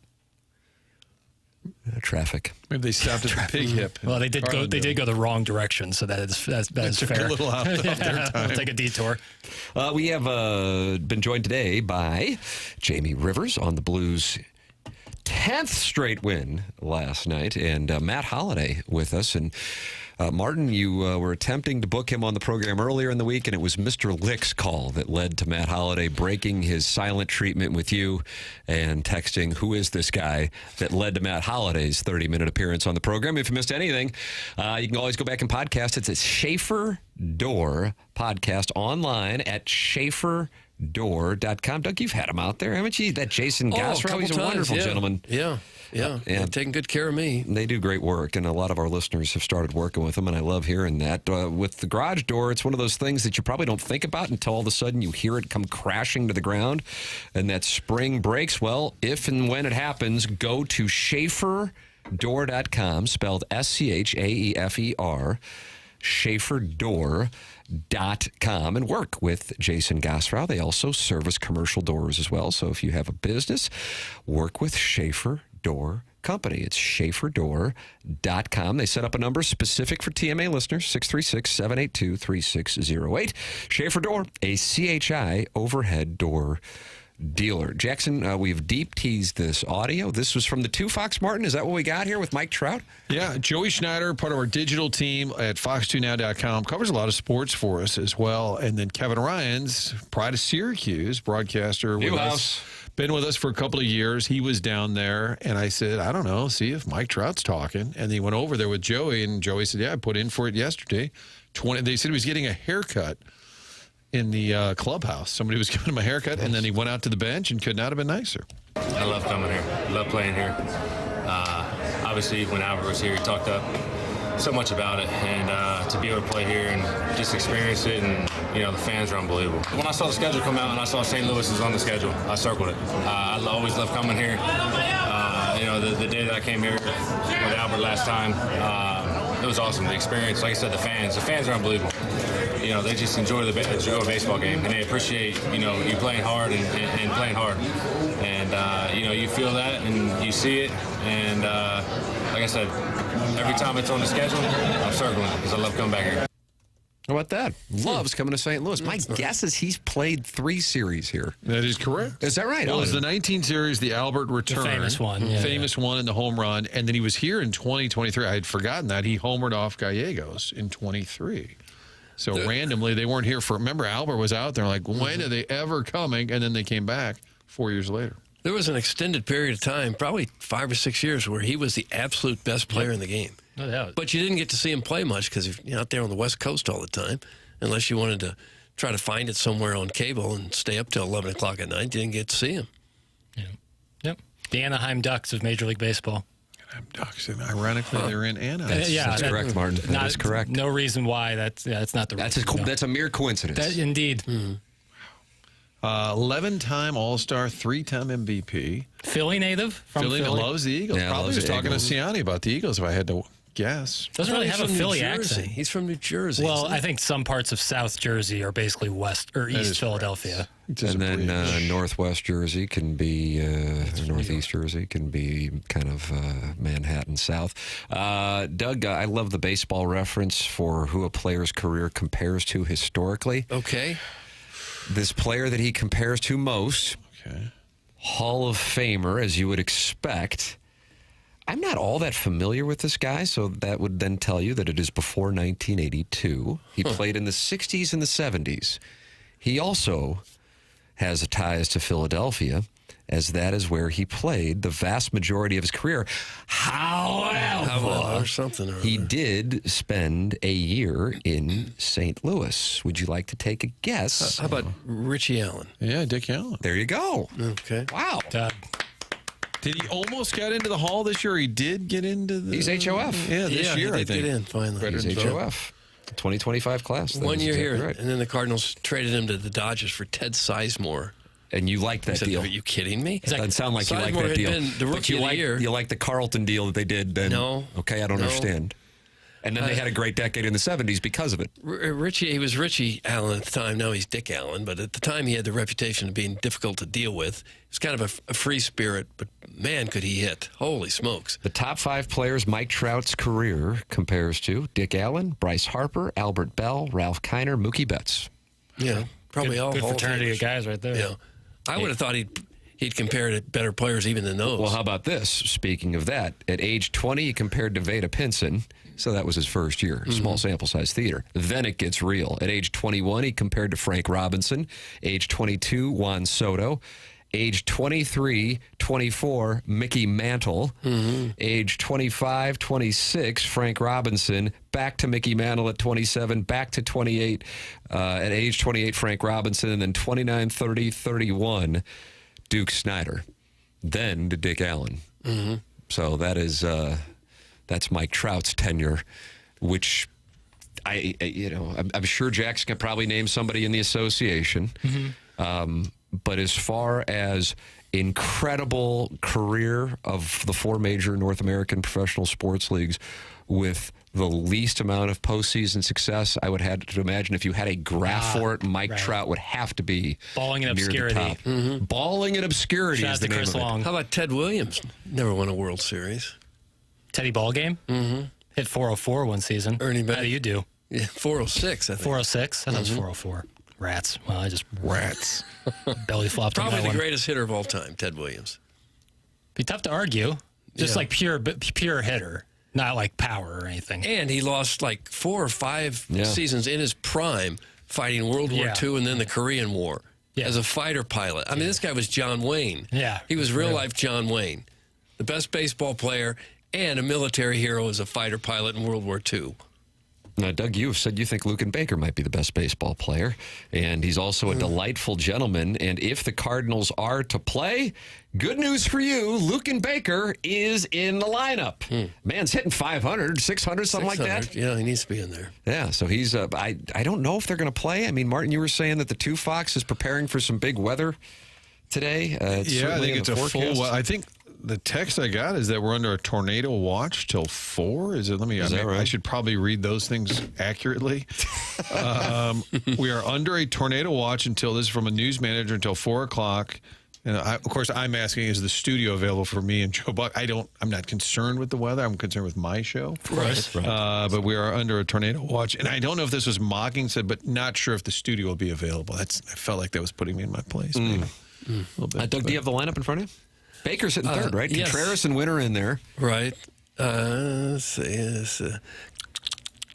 Yes. It's a little gerbil. Nootbaar, Contreras at first, Baker DH. So Contreras is hitting second. Okay. Hitting second.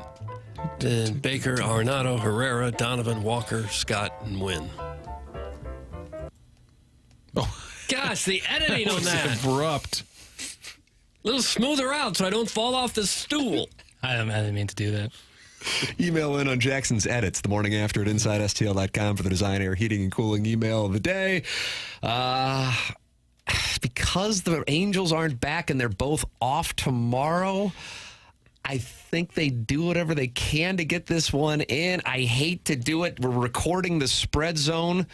I don't know if you're in, Jackson, but you should be because you went 7-1 last week. Yeah. Me, Riz, and Stalter are falling around playing slap and tickle, and then I went back and I watched the podcast last night to see how we did. Jackson went 7-1. The only one he didn't win was Houston. Oh, really? And Houston won, but they didn't cover the number against Purdue. Right. We gave locks. Mine was BYU Alabama over. That shipped, but then I went like 3-5 on the games. Your lock, if I'm not mistaken, was Florida against Maryland. You didn't like the Crab Five's depth. Yep. And that played out to be the case. I think you should be back on the podcast. The reason I bring it up is we have this SOD coming up today, and Jackson, this guy's on a heater. And he should be. Sure He is. should be on the damn thing. Thanks, Tim. Yeah. And you had all kinds of knowledge too. If they put out the arm and bring in the big righty, I'll come in and I'll give it my best. If not, don't worry. I got some bubble gum here in the bullpen and I can hang out. Okay, You like the way he smiled at you as he said that? Really? You love the hoop rock, so this is your time of year. And he had knowledge. I mean, this is when, like, I think this. That's what I'm doing. I think Missouri's going to win. Why? Well, I like them. Great analysis. Jackson came in there with stats and such. Stats and such. Don't That's say and such. A little stat guy. You didn't say, "Oh, Auburn, I like their uniforms." Don't love their No, I Under mean- Armour basketball uniforms. Well, no, I wasn't actually looking for critique of the uniform. I was When I, saying you were basing it on actual data. Correct. Doug, I represented you at the Mizzou Quarterback Club of St. Louis thing yesterday Did you? when it was Gabe and I Okay. hosting that. Somehow the gold pants came up, and I go, yeah. Yes, You guys please. want the gold pants, right? And they all cheered, and Gabe goes, okay, that's it. And he put down his beer and he walked out. Is it the first question? It's a crowd pleaser is what it is. We got that coming up here on the program, and I'm looking forward to hearing this Armstrong Spittin Chiclets. Yeah, and Doug Armstrong on this very station, 1 o'clock with BK and Ferrario. Oh, nice. Yeah. Outstanding. All right, there you go. There's your dossier. It's brought to you by Stiefel. This is TMA 101 ESPN.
Doug, what do you like more, Danger Zone or Meet Me Halfway from Kenny Loggins' both soundtrack? Good songs. Both good songs. And was Meet Me Halfway supposed to be in Top Gun, but they chose Berlin's Take My Breath Away instead?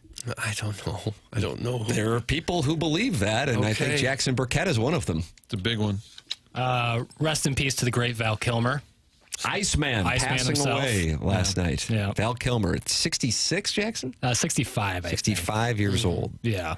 And he had a brutal health situation over the last number of years, right? Yeah, he couple stints of throat cancer. I think it was 2 tracheotomies. Really, really tough, but just an all-time screen legend is what I would say about Val Kilmer. Favorite? It was, you said Tombstone off air. Doc Holliday from Tombstone or his character in Heat. Both just outstanding. Can't what be about denied. Jim Morrison? That was pretty strong. I don't really like that Doors movie. Oh, wow. He's got to be honest. I just don't really like the Doors movie. Is it bad on goodorbad.com? I would be putting it bad, yeah. Oh. Whoa. Well, if the idea is if you're scrolling on Netflix or HBO or Hulu and you're looking at movies and you're either picking good or bad, I would have to say it's bad. And that's no shot at Val Kilmer or Oliver Stone. You know, I'm a big fan of both of their works, but just not in that one. It didn't make much money. Look at that. It was about a break even. I'm surprised. Biopics are touch and go. Sometimes they make a ton, sometimes they do nothing. I thought that was a big hit. Rotten Tomatoes for the Doors film. 67%. Well, there's 2, right? So Let's the popcorn. don't look at the popcorn one. Don't look at the popcorn. That's the Tim. people, and Jackson doesn't want to hear from the people. Well, that's how you can get a bot farm going and nonsense with that. You can get a what? A bot farm going. Bot farm going. 56% on the critics, 79% on the people who don't matter. Correct. That's actually what it's called.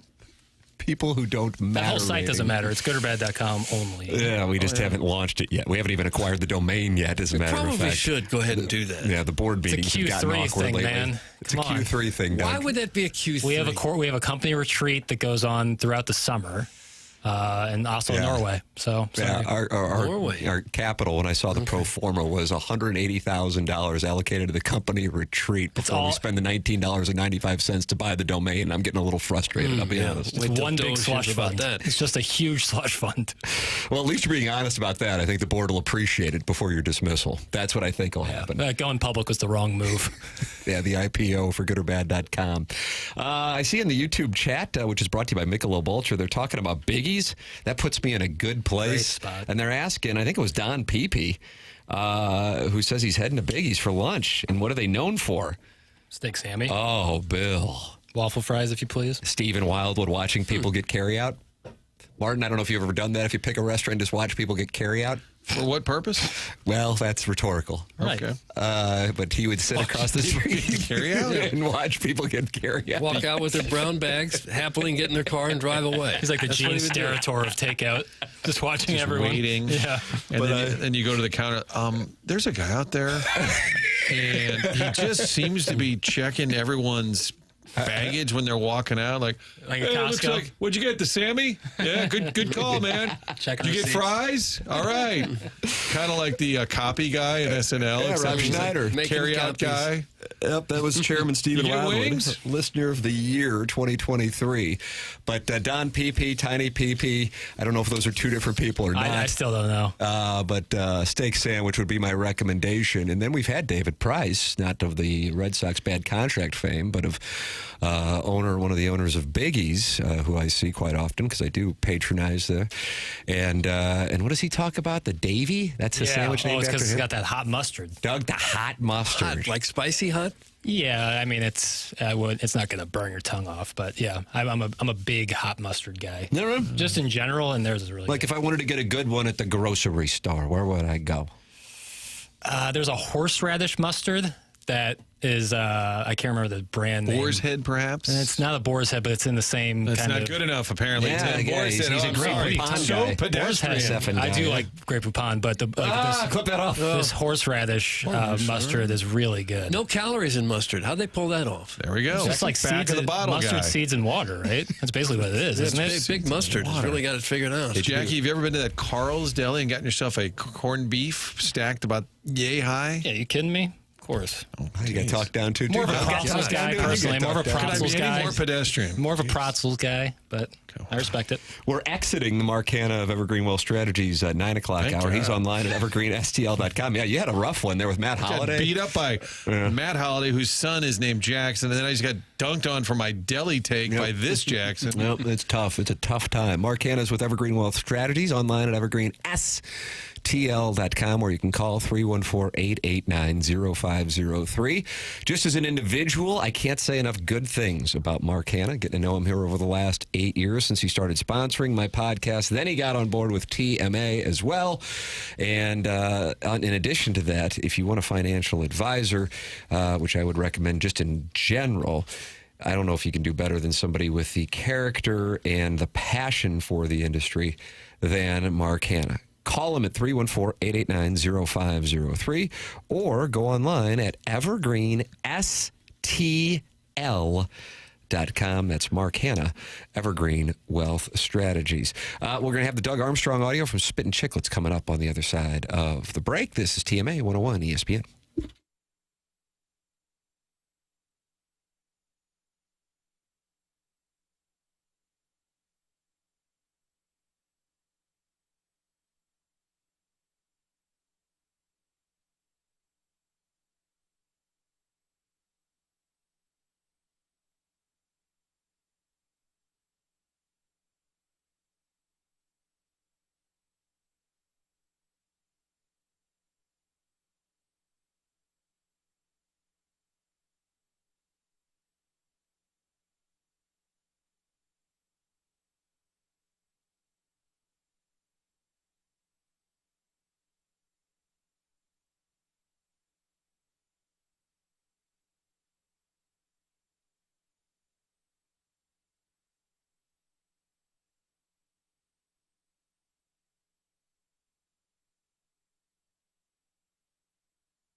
This is Action Jackson with a Sports Center update driven by Johnny Londoff Chevrolet and Johnny Londoff Autoplex. A historic night in the NBA starting in the Dairy State where the Milwaukee Bucks were smooth as butter, shooting a franchise record 68% from the floor in their win against the Suns. That was another Sports Center update driven by Johnny Londoff Chevrolet and Johnny Londoff Autoplex. See them at Londoff.com. Chevy, together we drive. Are you kidding me?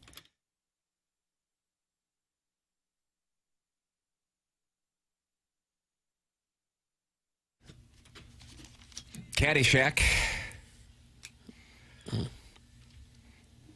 80? Yeah. 1980, Doug. Okay. Same year as Airplane. Ty Webb. Tie me up with one of your ties, Ty. Think about that. Okay. What are you thinking? That was one of my all-time favorite movies, I'd say. What's your Mount Rushmore? Caddyshack. Mount Rushmore. Animal House is up there. I have to go all the way back to Wizard of Oz, of course. Maybe Godfather, I guess, would get in there. Yes, look at you. Is that 3? And You got Caddyshack, Wizard of Oz. Yeah, Animal House. Godfather, Animal House. There's I your guess Mount those Rushmore. are my favorite. I bet Jackson scoffs at that as being too meat and potatoes. That's Not what at all. that's what my Not at all. We like what you like. Favorite movies is, it's totally subjective. But to be I love cool, all you'd those have movies. to have some art picture that most people hadn't even heard of. Chaplin. No, not necessarily. Nothing wrong with being a little chalk. Nothing wrong at all. You just got called a little chalk. Well, the You reason didn't it's catch it. chalk is because lots of people loved it. And absolutely. That makes it chalk. I'm not chastising. I'm being framed as chastising when I'm doing quite the opposite. I'm championing Doug's list. People shouldn't I love frame. all 4 of those Especially movies. catchers should not frame. Yeah, it's true. Email in your top 4 the morning after at InsideSTL.com. Design, Air, Heating, and Cooling email today. JV Golf Coach named the listener of the month via TMASTL.com earlier in the program, carrying over the win in the email of the month brought to you by Design, Air, Heating, and Cooling. That comes your way at about 10:50 on the program. Doug Armstrong on Spittin Chiclets with the boys. And I'm anxious to hear this. I'll listen to the whole podcast later on today. But Jackson, you've pulled a couple clips. What do we have here? The one that I was most interested in was about how the Blues maneuvered the trade deadline and the 4 Nations break and his breakdown of that. I thought that was really fascinating. So here you go. Coming out of the 4 Nations, our job as a management group is to have a plan, and then you adjust to what the information you're given. And we said to the teams that, we're not playing to a caliber of hockey that's sustainable or successful. We have players that are going to be available. And now with the caveat, if we start winning games, things will change. So if you want to buy now.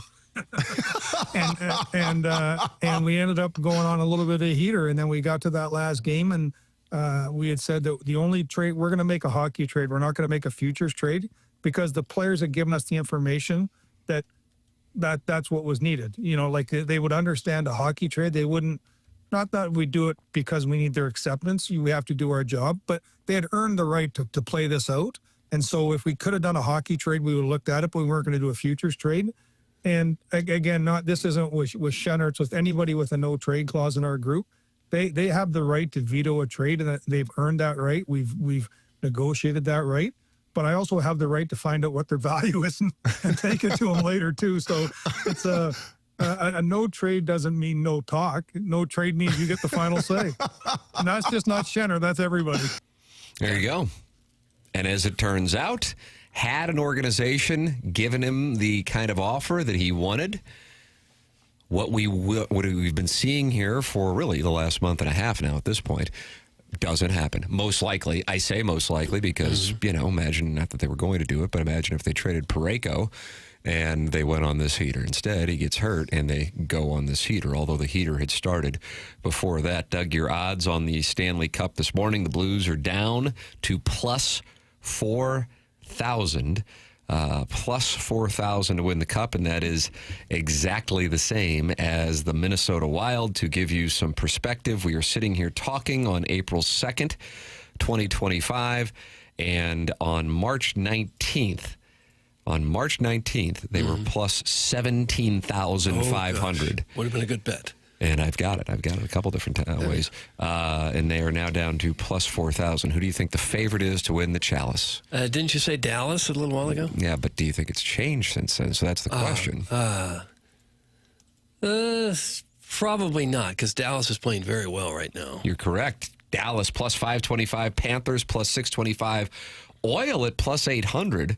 I don't feel like people in Edmonton would think they're the third best odds to win the Stanley Cup right now. They're Banny Roosters, and they have just as many points as the Blues do, but McDavid and Draisaitl have been hurt. Avalanche plus 950. The Blues right now, first-round opponent, could, of course, change. Vegas, Golden Knights plus 950. Caps plus 950. Lightning plus 1,000. Leafs and Craig Berube plus 1,000. Hurricanes plus 1,100. And then, kind of oddly, the team that has been in first place and one of the best teams in the league from the very beginning with their winning streak to start the year, the Winnipeg Jets, all the way down right there at plus 1,100. So Vegas is a bigger favorite to win the Cup than Winnipeg. Winnipeg currently the 1 seed in the West. Do you think that could be because of people that set these kind of odds and maybe some of the media people that go along with it? They just don't want to go to Winnipeg. And so you think it's an anti-Manitoba odd? Yes, they don't ever want to go up there because it's so darn cold. So they're thinking, well, let's pick someone else. Media says watch out for Rask. What about that? That's a factor. It's definitely a factor. Especially now that he's a broadcaster. If the Blues had gotten off to a good start, would they have made the coaching change? If they were 7-8 games over 500 and Montgomery became available, is Bannister gone still? Maybe a blessing they started poorly and Montgomery... he's meant to say Bannister was let go. He said Montgomery was let go. But maybe he's talking about Montgomery let go from the Bruins. But anyway, Armstrong actually talked about that. Here's what he had to say about that move. Going back to the start of the year when you had to make that decision to let Bannister go, I mean, obviously you felt like Monty was really a guy that you'd been eyeing. So when he was fired, you guys scoop him up right away. Just an absolute no-brainer for you guys. It was, and it was one of those things where, going to bed the night before, we weren't considering a coaching change whatsoever. We were going to move in this certain direction, then all of a sudden someone of the caliber of Jim Montgomery comes available, and we had a plan, but you have to also be able to adjust to something like that coming down the pike. And Monty's track record, our relationship, my understanding of working with him here and knowing him, I thought he was a perfect fit, not only for what we're doing today, but when we get there, he can coach that team too. It was one of those ones where when we talked, I said, not many coaches get this. You get to bake the cake, then you can have a slice or two if you want also. So he's done a really good job for us. And Boston has fallen apart without it. Worst team in the East. Jim Montgomery and a lot of people, I think, were saying it at the time before he even became the Blues head coach. He was scapegoated for a bad roster construction in Boston. And that essential core that we saw in 2019 in Boston is really no longer, as it was kind of finalized with Marchand going to Florida at the deadline. And Jim Montgomery was the scapegoat on that whole thing. But a great break for the Blues, because I honestly don't believe this happens if he's not the head coach. So much of the credit has to go to Jim Montgomery, and Jamie Rivers said it when he was with us in the 8 o'clock hour that this is a guy that you would have to think is going to be in the mix for the Jack Adams when it's all said and done. And the Blues continue this with an opportunity to make it 11 in a row tomorrow. Joey Vitale's good friend. I think that's what he's known for more than anything. But he also plays for the Penguins. He also had a big goal 15 years ago. His name is Sidney Crosby. Yeah, Joey knows him. Right. He will be here for a Pittsburgh team that, much like the Boston Bruins, is not necessarily enjoying this particular year's campaign. You mentioned Florida a second ago. Matthew Tkachuk is still not playing for the Panthers after that injury he got in the Four Nations tournament. Still not playing. They're hoping he can get back for the round one of the playoffs. Not sure. I wonder if that sends a message to anybody on future tournaments like this. Can we really afford to lose our superstar player in that? I think it's kind of one of those things that I think for hockey, the juice was worth the squeeze, even though I don't know if that's the way they're feeling down in Florida. I think if Florida was on the verge of missing the playoffs, they might think differently. They're pretty much locked into, at worst, the 3 seed in the Atlantic, although they're only 2 points away from the Leafs, who are leading the Atlantic. It's the Leafs, Lightning, and Panthers, and they're all separated by a point. So that thing is up for grabs. But yeah, you're right. If they would have really, really fallen off and not made the playoffs, it might be a different conversation. Right now, that is not something that looks like is going to be any concern for the Panthers. Yeah, that'd be something else if that became a big story. But I haven't heard much about that. I mean, it was talked about a little bit initially. It was more talked about that he couldn't play or wasn't able to play the duration of that game against Canada. But Matthew Tkachuk and the boys probably will get a good opportunity to repeat. And either way, you're going to have a hell of a series in the first round in the East with the Leafs, Lightning, and Panthers. 2 of those 3 doing battle. And we thought the glamour series in the West would be that Stars-Avalanche series, but there's a chance that the Blues catch the Avalanche. They will see them after they see Pittsburgh here in St. Louis. And if you look at Colorado's schedule, Blues also have a tough road trip themselves. But if you look at Colorado's schedule, they have a test here the rest of the way. They are sitting at 94 points. They've played 75 games. Blues sitting at 89 points. They have played 76 games. So, Doug, we call that a game in hand. Game in hand. Yeah, the Blues have played more than anyone else in the West. Play the funny clip about the offer sheets. Army jokingly said he didn't want to send the offer sheets until they were out of Canadian airspace. That's from my shade, my balls for this. Yeah, Jackson, I don't believe that was in the fun with audio, though. I didn't pull that. I'm sorry. You want to apologize to that's just what we wanted. Oh. You wanted it as you heard it 3 seconds ago. He was afraid they might get shot down or something if it became known that they had just swiped 2 of the Oiler players. Blues are offending every Canadian team right now, that's apparently. Okay. Declaration of war. That's fine. All right, send your emails in. We got that coming up here in about 20 minutes. This is TMA.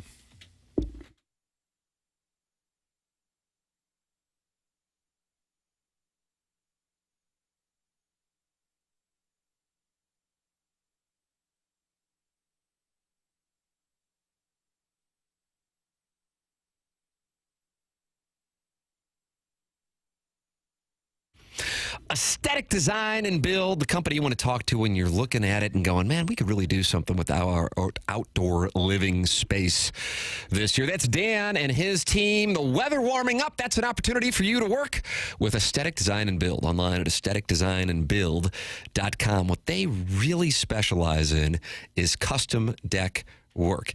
That's what they do so well. And you can see what they do firsthand at their showroom, which is in Chesterfield Valley, or just take a look at aestheticdesignandbuild.com. It's the custom work that they do that separates them from everybody else. But they're really good guys, too. I've gotten to know them.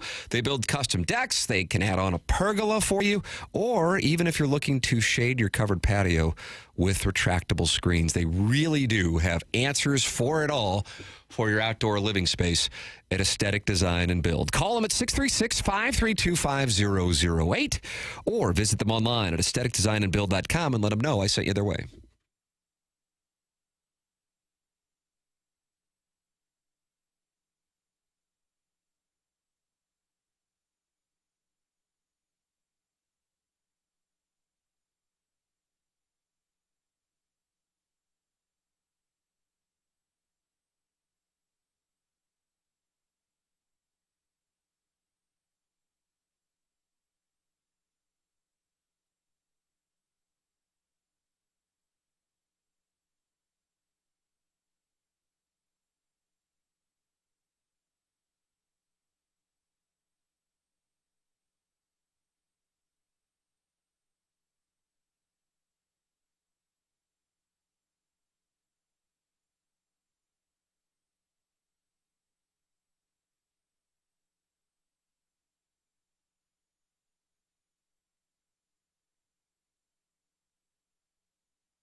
I recognize this score, but I can't picture what film it's on, Doug. Can you recognize the score? Kind of. Can I have initials on the movie, please? I can give you a star. Ramis. Harold.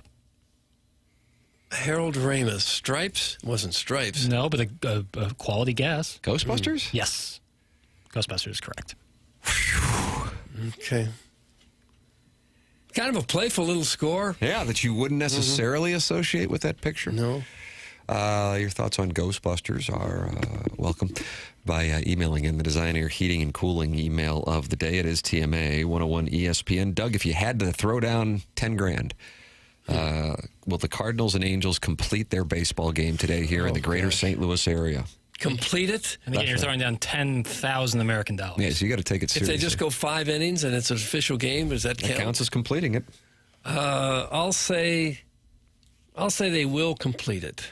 I'm looking at the radar. There absolutely is a large storm front heading toward us in St. Louis. In the extent of it goes all the way up into Canada, really. And it's just a line of storms that extends back into Texas.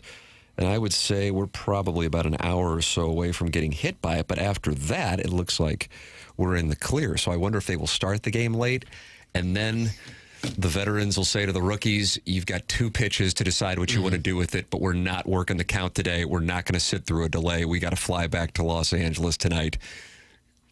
Take the under. Sonny Gray on the mound. Take the under. Doug, I know you hate to hear that. Okay. But I have a fiduciary responsibility to my friends and family to take the under, and I'm going to go fire a bullet right now with my high school bookie. Oh. Because, again, we can't have sports gambling in Missouri. You know, it's been voted on by the people because there's a guy who's working with another guy on these video poker things, and it's great. That's what's more important. Thank you. It looks to me like the rain's going to be out of here by about 6 o'clock at night. You don't think they'd just say, the game's not going to start at noon, it's going to start at 7? Can they do that? I guess they would think that would be really unpopular. Yeah. Not only with, ticket holders, but the players themselves, probably a lot more of the Angels players. Yeah. They're not getting back till no super matter late what time. they do is going to be unpopular today. We have to sit through a rain delay. Can you just call it off? Why did you call it off? Total is 8.5. Oh, I might engage in heavy petting with myself. Now, the hawk is blowing aggressively out. Sonny Gray enjoys giving up home runs.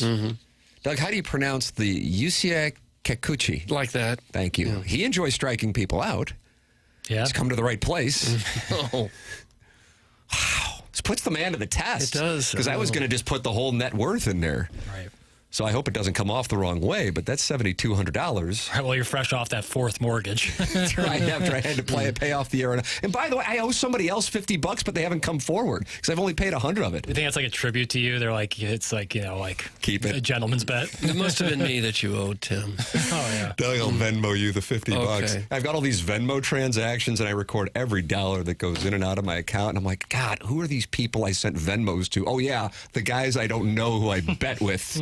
But one of them I owe you money, so come forth and get your money. It's like Goodwill Hunting. Come forth. Who filled out this formula? Was that what it was? Math equation? Yeah, Stellan Skarsgård. I think it was. The patriarch of the famed Skarsgård acting family. The Cardinals are minus 150 today. Over-under is 8.5. Whew. Boy, that puts the man to the test. But then you got that aggressive wind blowing out to left field. I don't know what to do. And you might not play 9 innings. Nice. So then that benefits the under, though. Or does it say that you have to play? You'd probably be void. I'd be voided? I would imagine if you took a total and the game didn't play 9 innings. Some strikeout props. I got to do some research. I got to make it. Plus, I got the spreads. Riz walks by here. I'm going to say, hey, I think we got to bring papers in. I'm in the bullpen. 7-1. Yeah, I'm in the bullpen, heating up the knowledge. ice. Do you have strong feelings on the 2 Final Four matchups? Oh, no, but I'll have some info. Some insights, It's more than I'm bringing to the table. Strengths and weaknesses. It's more than I'm bringing to the table. I have strong feelings about Collier and Thompson. Yeah, you do. This is where you're going to go to get your house fixed up. Sometimes you're sitting in your house and you don't want to move for whatever reason. You like the neighborhood. The kids are in school and doing well there. You don't want to move. Interest rates are pretty high. So what do? Well, you fix up your house. You make it look like your dream home, and that's what they can do for you at Collier & Thompson. That is your go-to source for every design consideration. Doesn't matter what you want to fix in your house. They got the answers for you. Kitchens, bathroom, basement, wine rooms, man caves, bars, accent rooms, fireplace walls, you name it. You need to knock down a wall, open up the house. Collier & Thompson does a lot of that as well. And they've been doing that kind of thing since the 1950s. Their employees have more than 165 years of experience now. All their carpenters and subcontractors take care of a customer's home the same as if it was their own. And Collier & Thompson is a company you can trust in an industry where sometimes you don't know what you're going to get. You know what you're getting with Collier & Thompson because, as I said, they've been around a long, long time, and they made thousands of homes around the St. Louis area look so much better. And when you get your house sprued up, it just makes you feel better. Collier & Thompson's on Manchester and Baldwin next to Uncle Bill's Pancake House. Come home to quality online at collierandthompson.com. I know you don't want to be told what to do, but if you would like a guideline, that way I'm not flat out telling you what to do, I would go to Collier & Thompson, and then I would continue on Manchester and see Dr. Brandon Pryor at 100 West Dental. Yeah, that's right where he is, and he's a delightful gentleman. And he has set up dentist offices that look nothing like what you think of when you think of dentist offices. Number one, they have all the most modern technology with the patient experience at the front of the mind. But then on top of it, personally, I like this, you can just book your appointment right there at 100westdental.com. No need for a phone call. Check the schedule online and book right then and there. No dental insurance, that is not a problem. The membership plan that they have at 100 West Dental aids in the cost of the dental work for those who don't have dental insurance. Plus, if you're interested in Invisalign, you mention my name, you get $1,000 off at 100 West Dental. And if you're on the fence about Invisalign, they have a digital scanner that can show you a simulation of what it'll look like before you even go through with it. It's 100westdental.com or call 636-585-0100. That's Dr. Brandon Pryor in 100 West Dental. We'll have the Design, Air, Heating, and Cooling email of the day coming up. This is TMA 101 ESPN.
Doug, at its core, this show has always been a math program. I think so, yeah.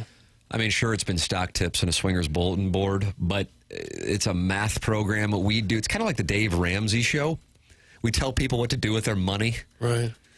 At the very foundation, it's all about arithmetic. Thank you. And we were discussing in the commercial break the wager on the Blues and Cardinals to win the World Series. And the math has actually gotten more in favor here of us, the common man. And by us, the common man, I mean me and you and Chairman Kurt. Jackson, of course, a noble. Bit of an elitist. So a $100 bet today, Chairman Kurt, for the Blues to hoist the chalice and the Cardinals to win the World Series would pay what? $555,000. If both were to win. Correct. Okay. And if we were to add the Battlehawks onto the wager. That would get you up to just over $2 million, Doug. $2.2 million if St. Louis becomes title town. You might as well do that because the Battlehawks probably have a better chance of all of them. 1 in 8 odds, just by the number of teams. Yeah. Like Tim said, a couple could contract. Maybe down to 1 out of 4. Maybe we should all pool our money to get to 100 and all enjoy this bet. I mean, Jackson wouldn't even bend over to pick up $100. Yeah, seriously. I'm good for it. Just put me down. I'll make the trip over to that Red Roof gas station right across the JB Bridge and throw it down. Throw a little taste on there for it. If you really are willing to do that, if you are going to do it, I'll Venmo you in a heartbeat. My Venmo's active as hell anyway. I'm sending money out to listeners. And again, I owe somebody $50, and the gentleman hasn't come forth. I assume it's a gentleman, but I guess the math is about 60% of the listening audience is female. So if you would like your $50, 65. please contact Tim. That's correct. Slide into his DM. That's right. No receipts necessary of how you know, off the just bat. ask. Yeah. Thanks for the Blues tickets last night. Great seats, even better game. That's from Vusty. He had some Blues tickets. Oh, really? I'm going to the Blues tomorrow night. Nice. Taking my son. I figure I got the chance to take him to see McDavid a couple of years ago when Ohtani and Trout were playing together when the last time the Angels were here. I wanted him to see that. I don't know when the next time he'll get a chance to see 87 is. Figure that'd be a cool thing. Maybe he'll care. Maybe he won't. Hell, I don't know. Well, but weekday games are only 2 periods long. He is now old enough to know that they do go 3 periods, but his father does not. Okay. You really My wife leave learned after the about second my period? lack of stamina 16 years ago. Think what you would have missed last night if you left after 2 periods. There's television. An hour of REM sleep, actually, according to my Whoop. Gosh. You have to, yeah. I wondered if I woke anybody up when Fowler scored that goal. I actually let out a yell, and I thought, look at me. Mm-hmm. I still actually care. Yeah. That's what I thought. Isn't it An nice? April 1st regular season game. Jackson, what was your reaction when he scored? I took the crust out of my eyes as I woke up this morning and saw it on Twitter. Oh, boy.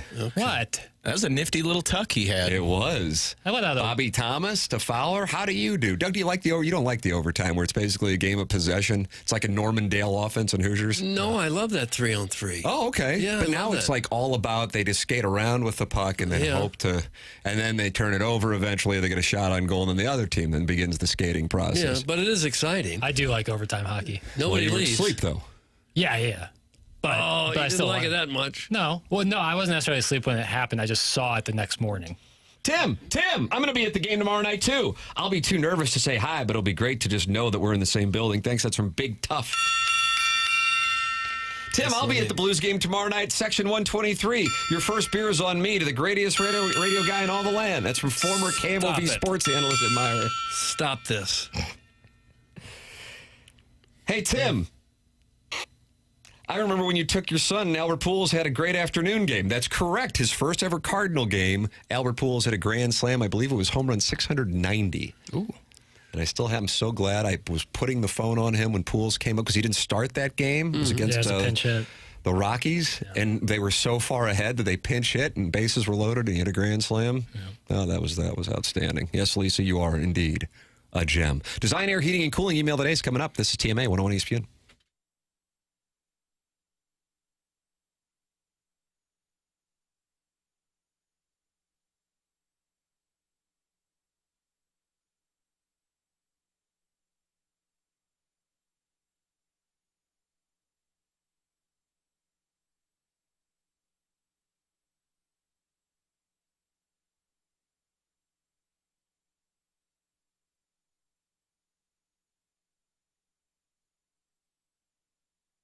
Caw. You hear that, Battlehawks fans? We were talking about the Battlehawks in the last segment. Well, the sound of Battlehawks football is back at the Dome for the 2025 season, and Lee's Famous Recipe Chicken wants you to be a part of it. That's why the new Battlehawks box will get you 4 of Lee's famous hand-breaded chicken strips, an order of potato wedges, and 2 dipping sauces. And on top of that, you get a code valid for up to 30% off Battlehawks tickets. That means tickets are starting at just $14. Again, 4 delicious hand-breaded chicken strips, an order of potato wedges, 2 dipping sauces, and then a code valid for up to 30% off Battlehawks tickets. So get game day ready with a Battlehawks box for just $8.99 at any St. Louis area Lee's Famous Recipe Chicken location. And remember that caw is the law.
Hey, this is Action Jackson with another SportsCenter update. It's driven by Johnny Londoff Chevrolet and Johnny Londoff Autoplex. The Blues win. That make it 10 in a row for your note. Off today, back in action tomorrow as they take on the Penguins right here on 101 ESPN. Pregame at 6 p.m., puck drop at 7 p.m. That was our SportsCenter update. Driven by Johnny Londoff Chevrolet and Johnny Londoff Autoplex. See them at Londoff.com. Chevy, together we drive. Are you kidding me?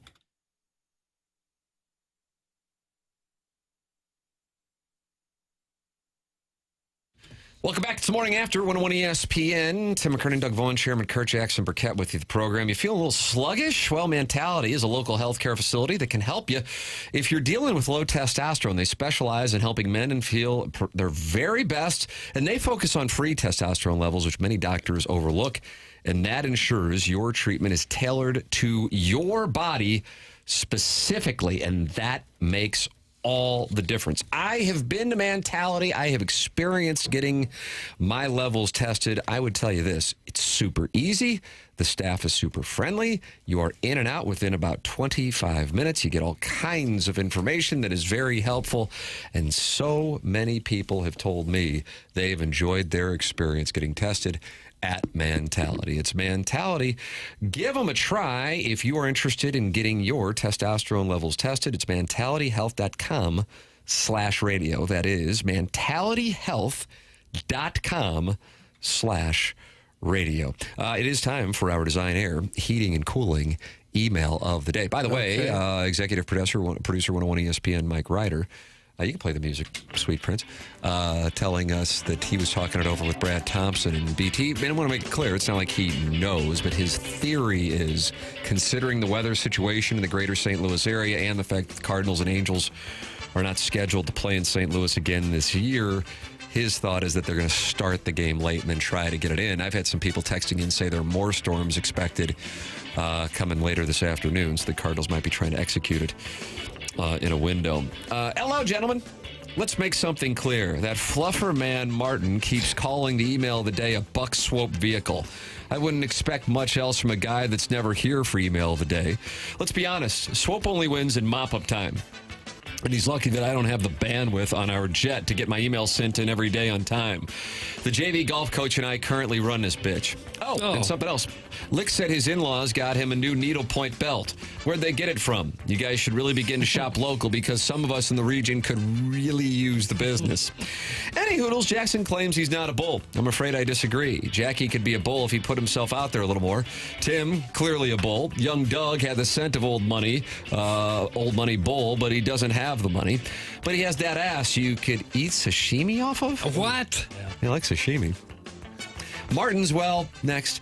Kurt, 100% bull material, and I'm just waiting on him to bust through the gates at my manor and clean my tradesman entrance. Also, for all those asking, my husband of current is an off-the-rack 52 short with a 48 by 28 pant. Oh, God. That's a custom job, not great, but we don't even have to say hi if you come over. That's by appointment only. The self-made stay-at-home Ledoux mom. Self-made stay-at-home Ledoux mom. 52 off the rack. Kind of tough for a guy to win email in a month when he gets filtered the very first day. Ironically, I don't email in to win. I email in to make Tim smile because he makes St. Louis smile every single day. It's a little embarrassing, so I'd like to keep it between just us because this email is about my limber timber. All guys say, it honestly has never happened to me before, but I'm telling the truth. Sure, I've been with guys before, lots of them, but last night he was so good looking I was a nervous wreck, and that nervous gave me anxiety. Help, I've fallen for Doug, and I can't get up. Gosh. That was the guy's name? I guess there was really not a name left. I guess you could call it Wangxiety. Okay. Wangxiety. He's new. I am humbled. Being named Listener of the Month is a dream come true. Honestly, I'm very thankful to receive this honor and perhaps more importantly, a new Bluetooth speaker featuring the TMA logo. A few months from now, I'll be hosting our annual 4th of July barbecue, and I'll have that speaker proudly displayed on our picnic table. Since most people have never heard of your program, some curious guest will innocently ask me, what's TMA? And I'll have to look them in the eye and tell them the truth. I'll say, well, TMA is a radio show where the lead producer spent so much time memorizing Xavier Pinson's stats that he never bothered to learn that Thomas Edison's first name is an Albert. Sometimes the desk inexplicably collapses in the middle of the show, like a house of cards in a wind tunnel. Sometimes the audio doesn't work, so we have to guess what they're talking about. And other times there's an echo so loud it nearly causes a rift in the space-time continuum because the show features 5 dumbasses. But they're my dumbasses, damn it. The show is awful, and most of the listeners tune in out of spite, but I like it because it makes me feel better about myself. That's what it is. Okay. Thanks again, boys. Long live TMA. That's from the JV Golf Coach. Really? JV golf coach. Jordan Kyrou is all grown up, and he's all grown up as he not only tied the game with 29 seconds left to keep the win streak alive, but he then played a physical two-way game in overtime, delivering a monster hit on Alex DeBrincat before Cam Fowler went top shelf for the game winner for the Blues' 10th straight win, and they were going wild at Enterprise Center. Meanwhile, 6 blocks away, the Cardinals and their slumping shortstop, who can't get a day off because they forgot to pack a backup shortstop when they left Jupiter, lost another extra inning game in front of 21,000 fans, give or take 20,000. I'm not worried about the low attendance because it's the first week of the season. You don't think the B-Fibs are going to pack that stadium when the weather's nicer? You don't think the alcoholic Hoosiers are going to pound Bush tall boys? You don't think the Fats are going to stuff their face with helmet nachos? You don't think they'll be lining up by the tens of thousands as soon as there's some free crap being given away? So, yeah, are we done talking about how Libby Jack thought Rock Me Amadeus was from the movie Amadeus? In fairness, it was 15 years before he was born, and the movie inspired the song. But it's hilarious to think about a Best Picture-winning period piece set in 1823 featuring a silly 1980s Europop song. Okay, gotta go now. I need to head over to Ted's of Clayton, not for a haircut, but to scope the Playboy sitch. That's from Buck Soap and Doug. That's what we have for the Design Air Heating and Cooling Game of the Day. I kind of like the sentiment today from the JV golf coach. I liked self-made stay-at-home Ledoux mom. I also like the self-made. Self-made stay-at-home Ledoux mom gets my vote as well. And the self-made stay-at-home Ledoux mom is on the board in the month of April. And what a showdown we have in Masters Month between the JV golf coach and this self-made, it's whatever her name is. Stay-at-home Ledoux mom. Dude, anyway. BK and Ferrari are up next for Jackson Burkett, Chairman Kurt, Martin Kilcoyne, my brother Kevin, Douglas Sullivan, Vaughn, and Tim McKernan. This has been TMA, presented by Brown and Crouppen on 101 ESPN and the TMA STL YouTube channel.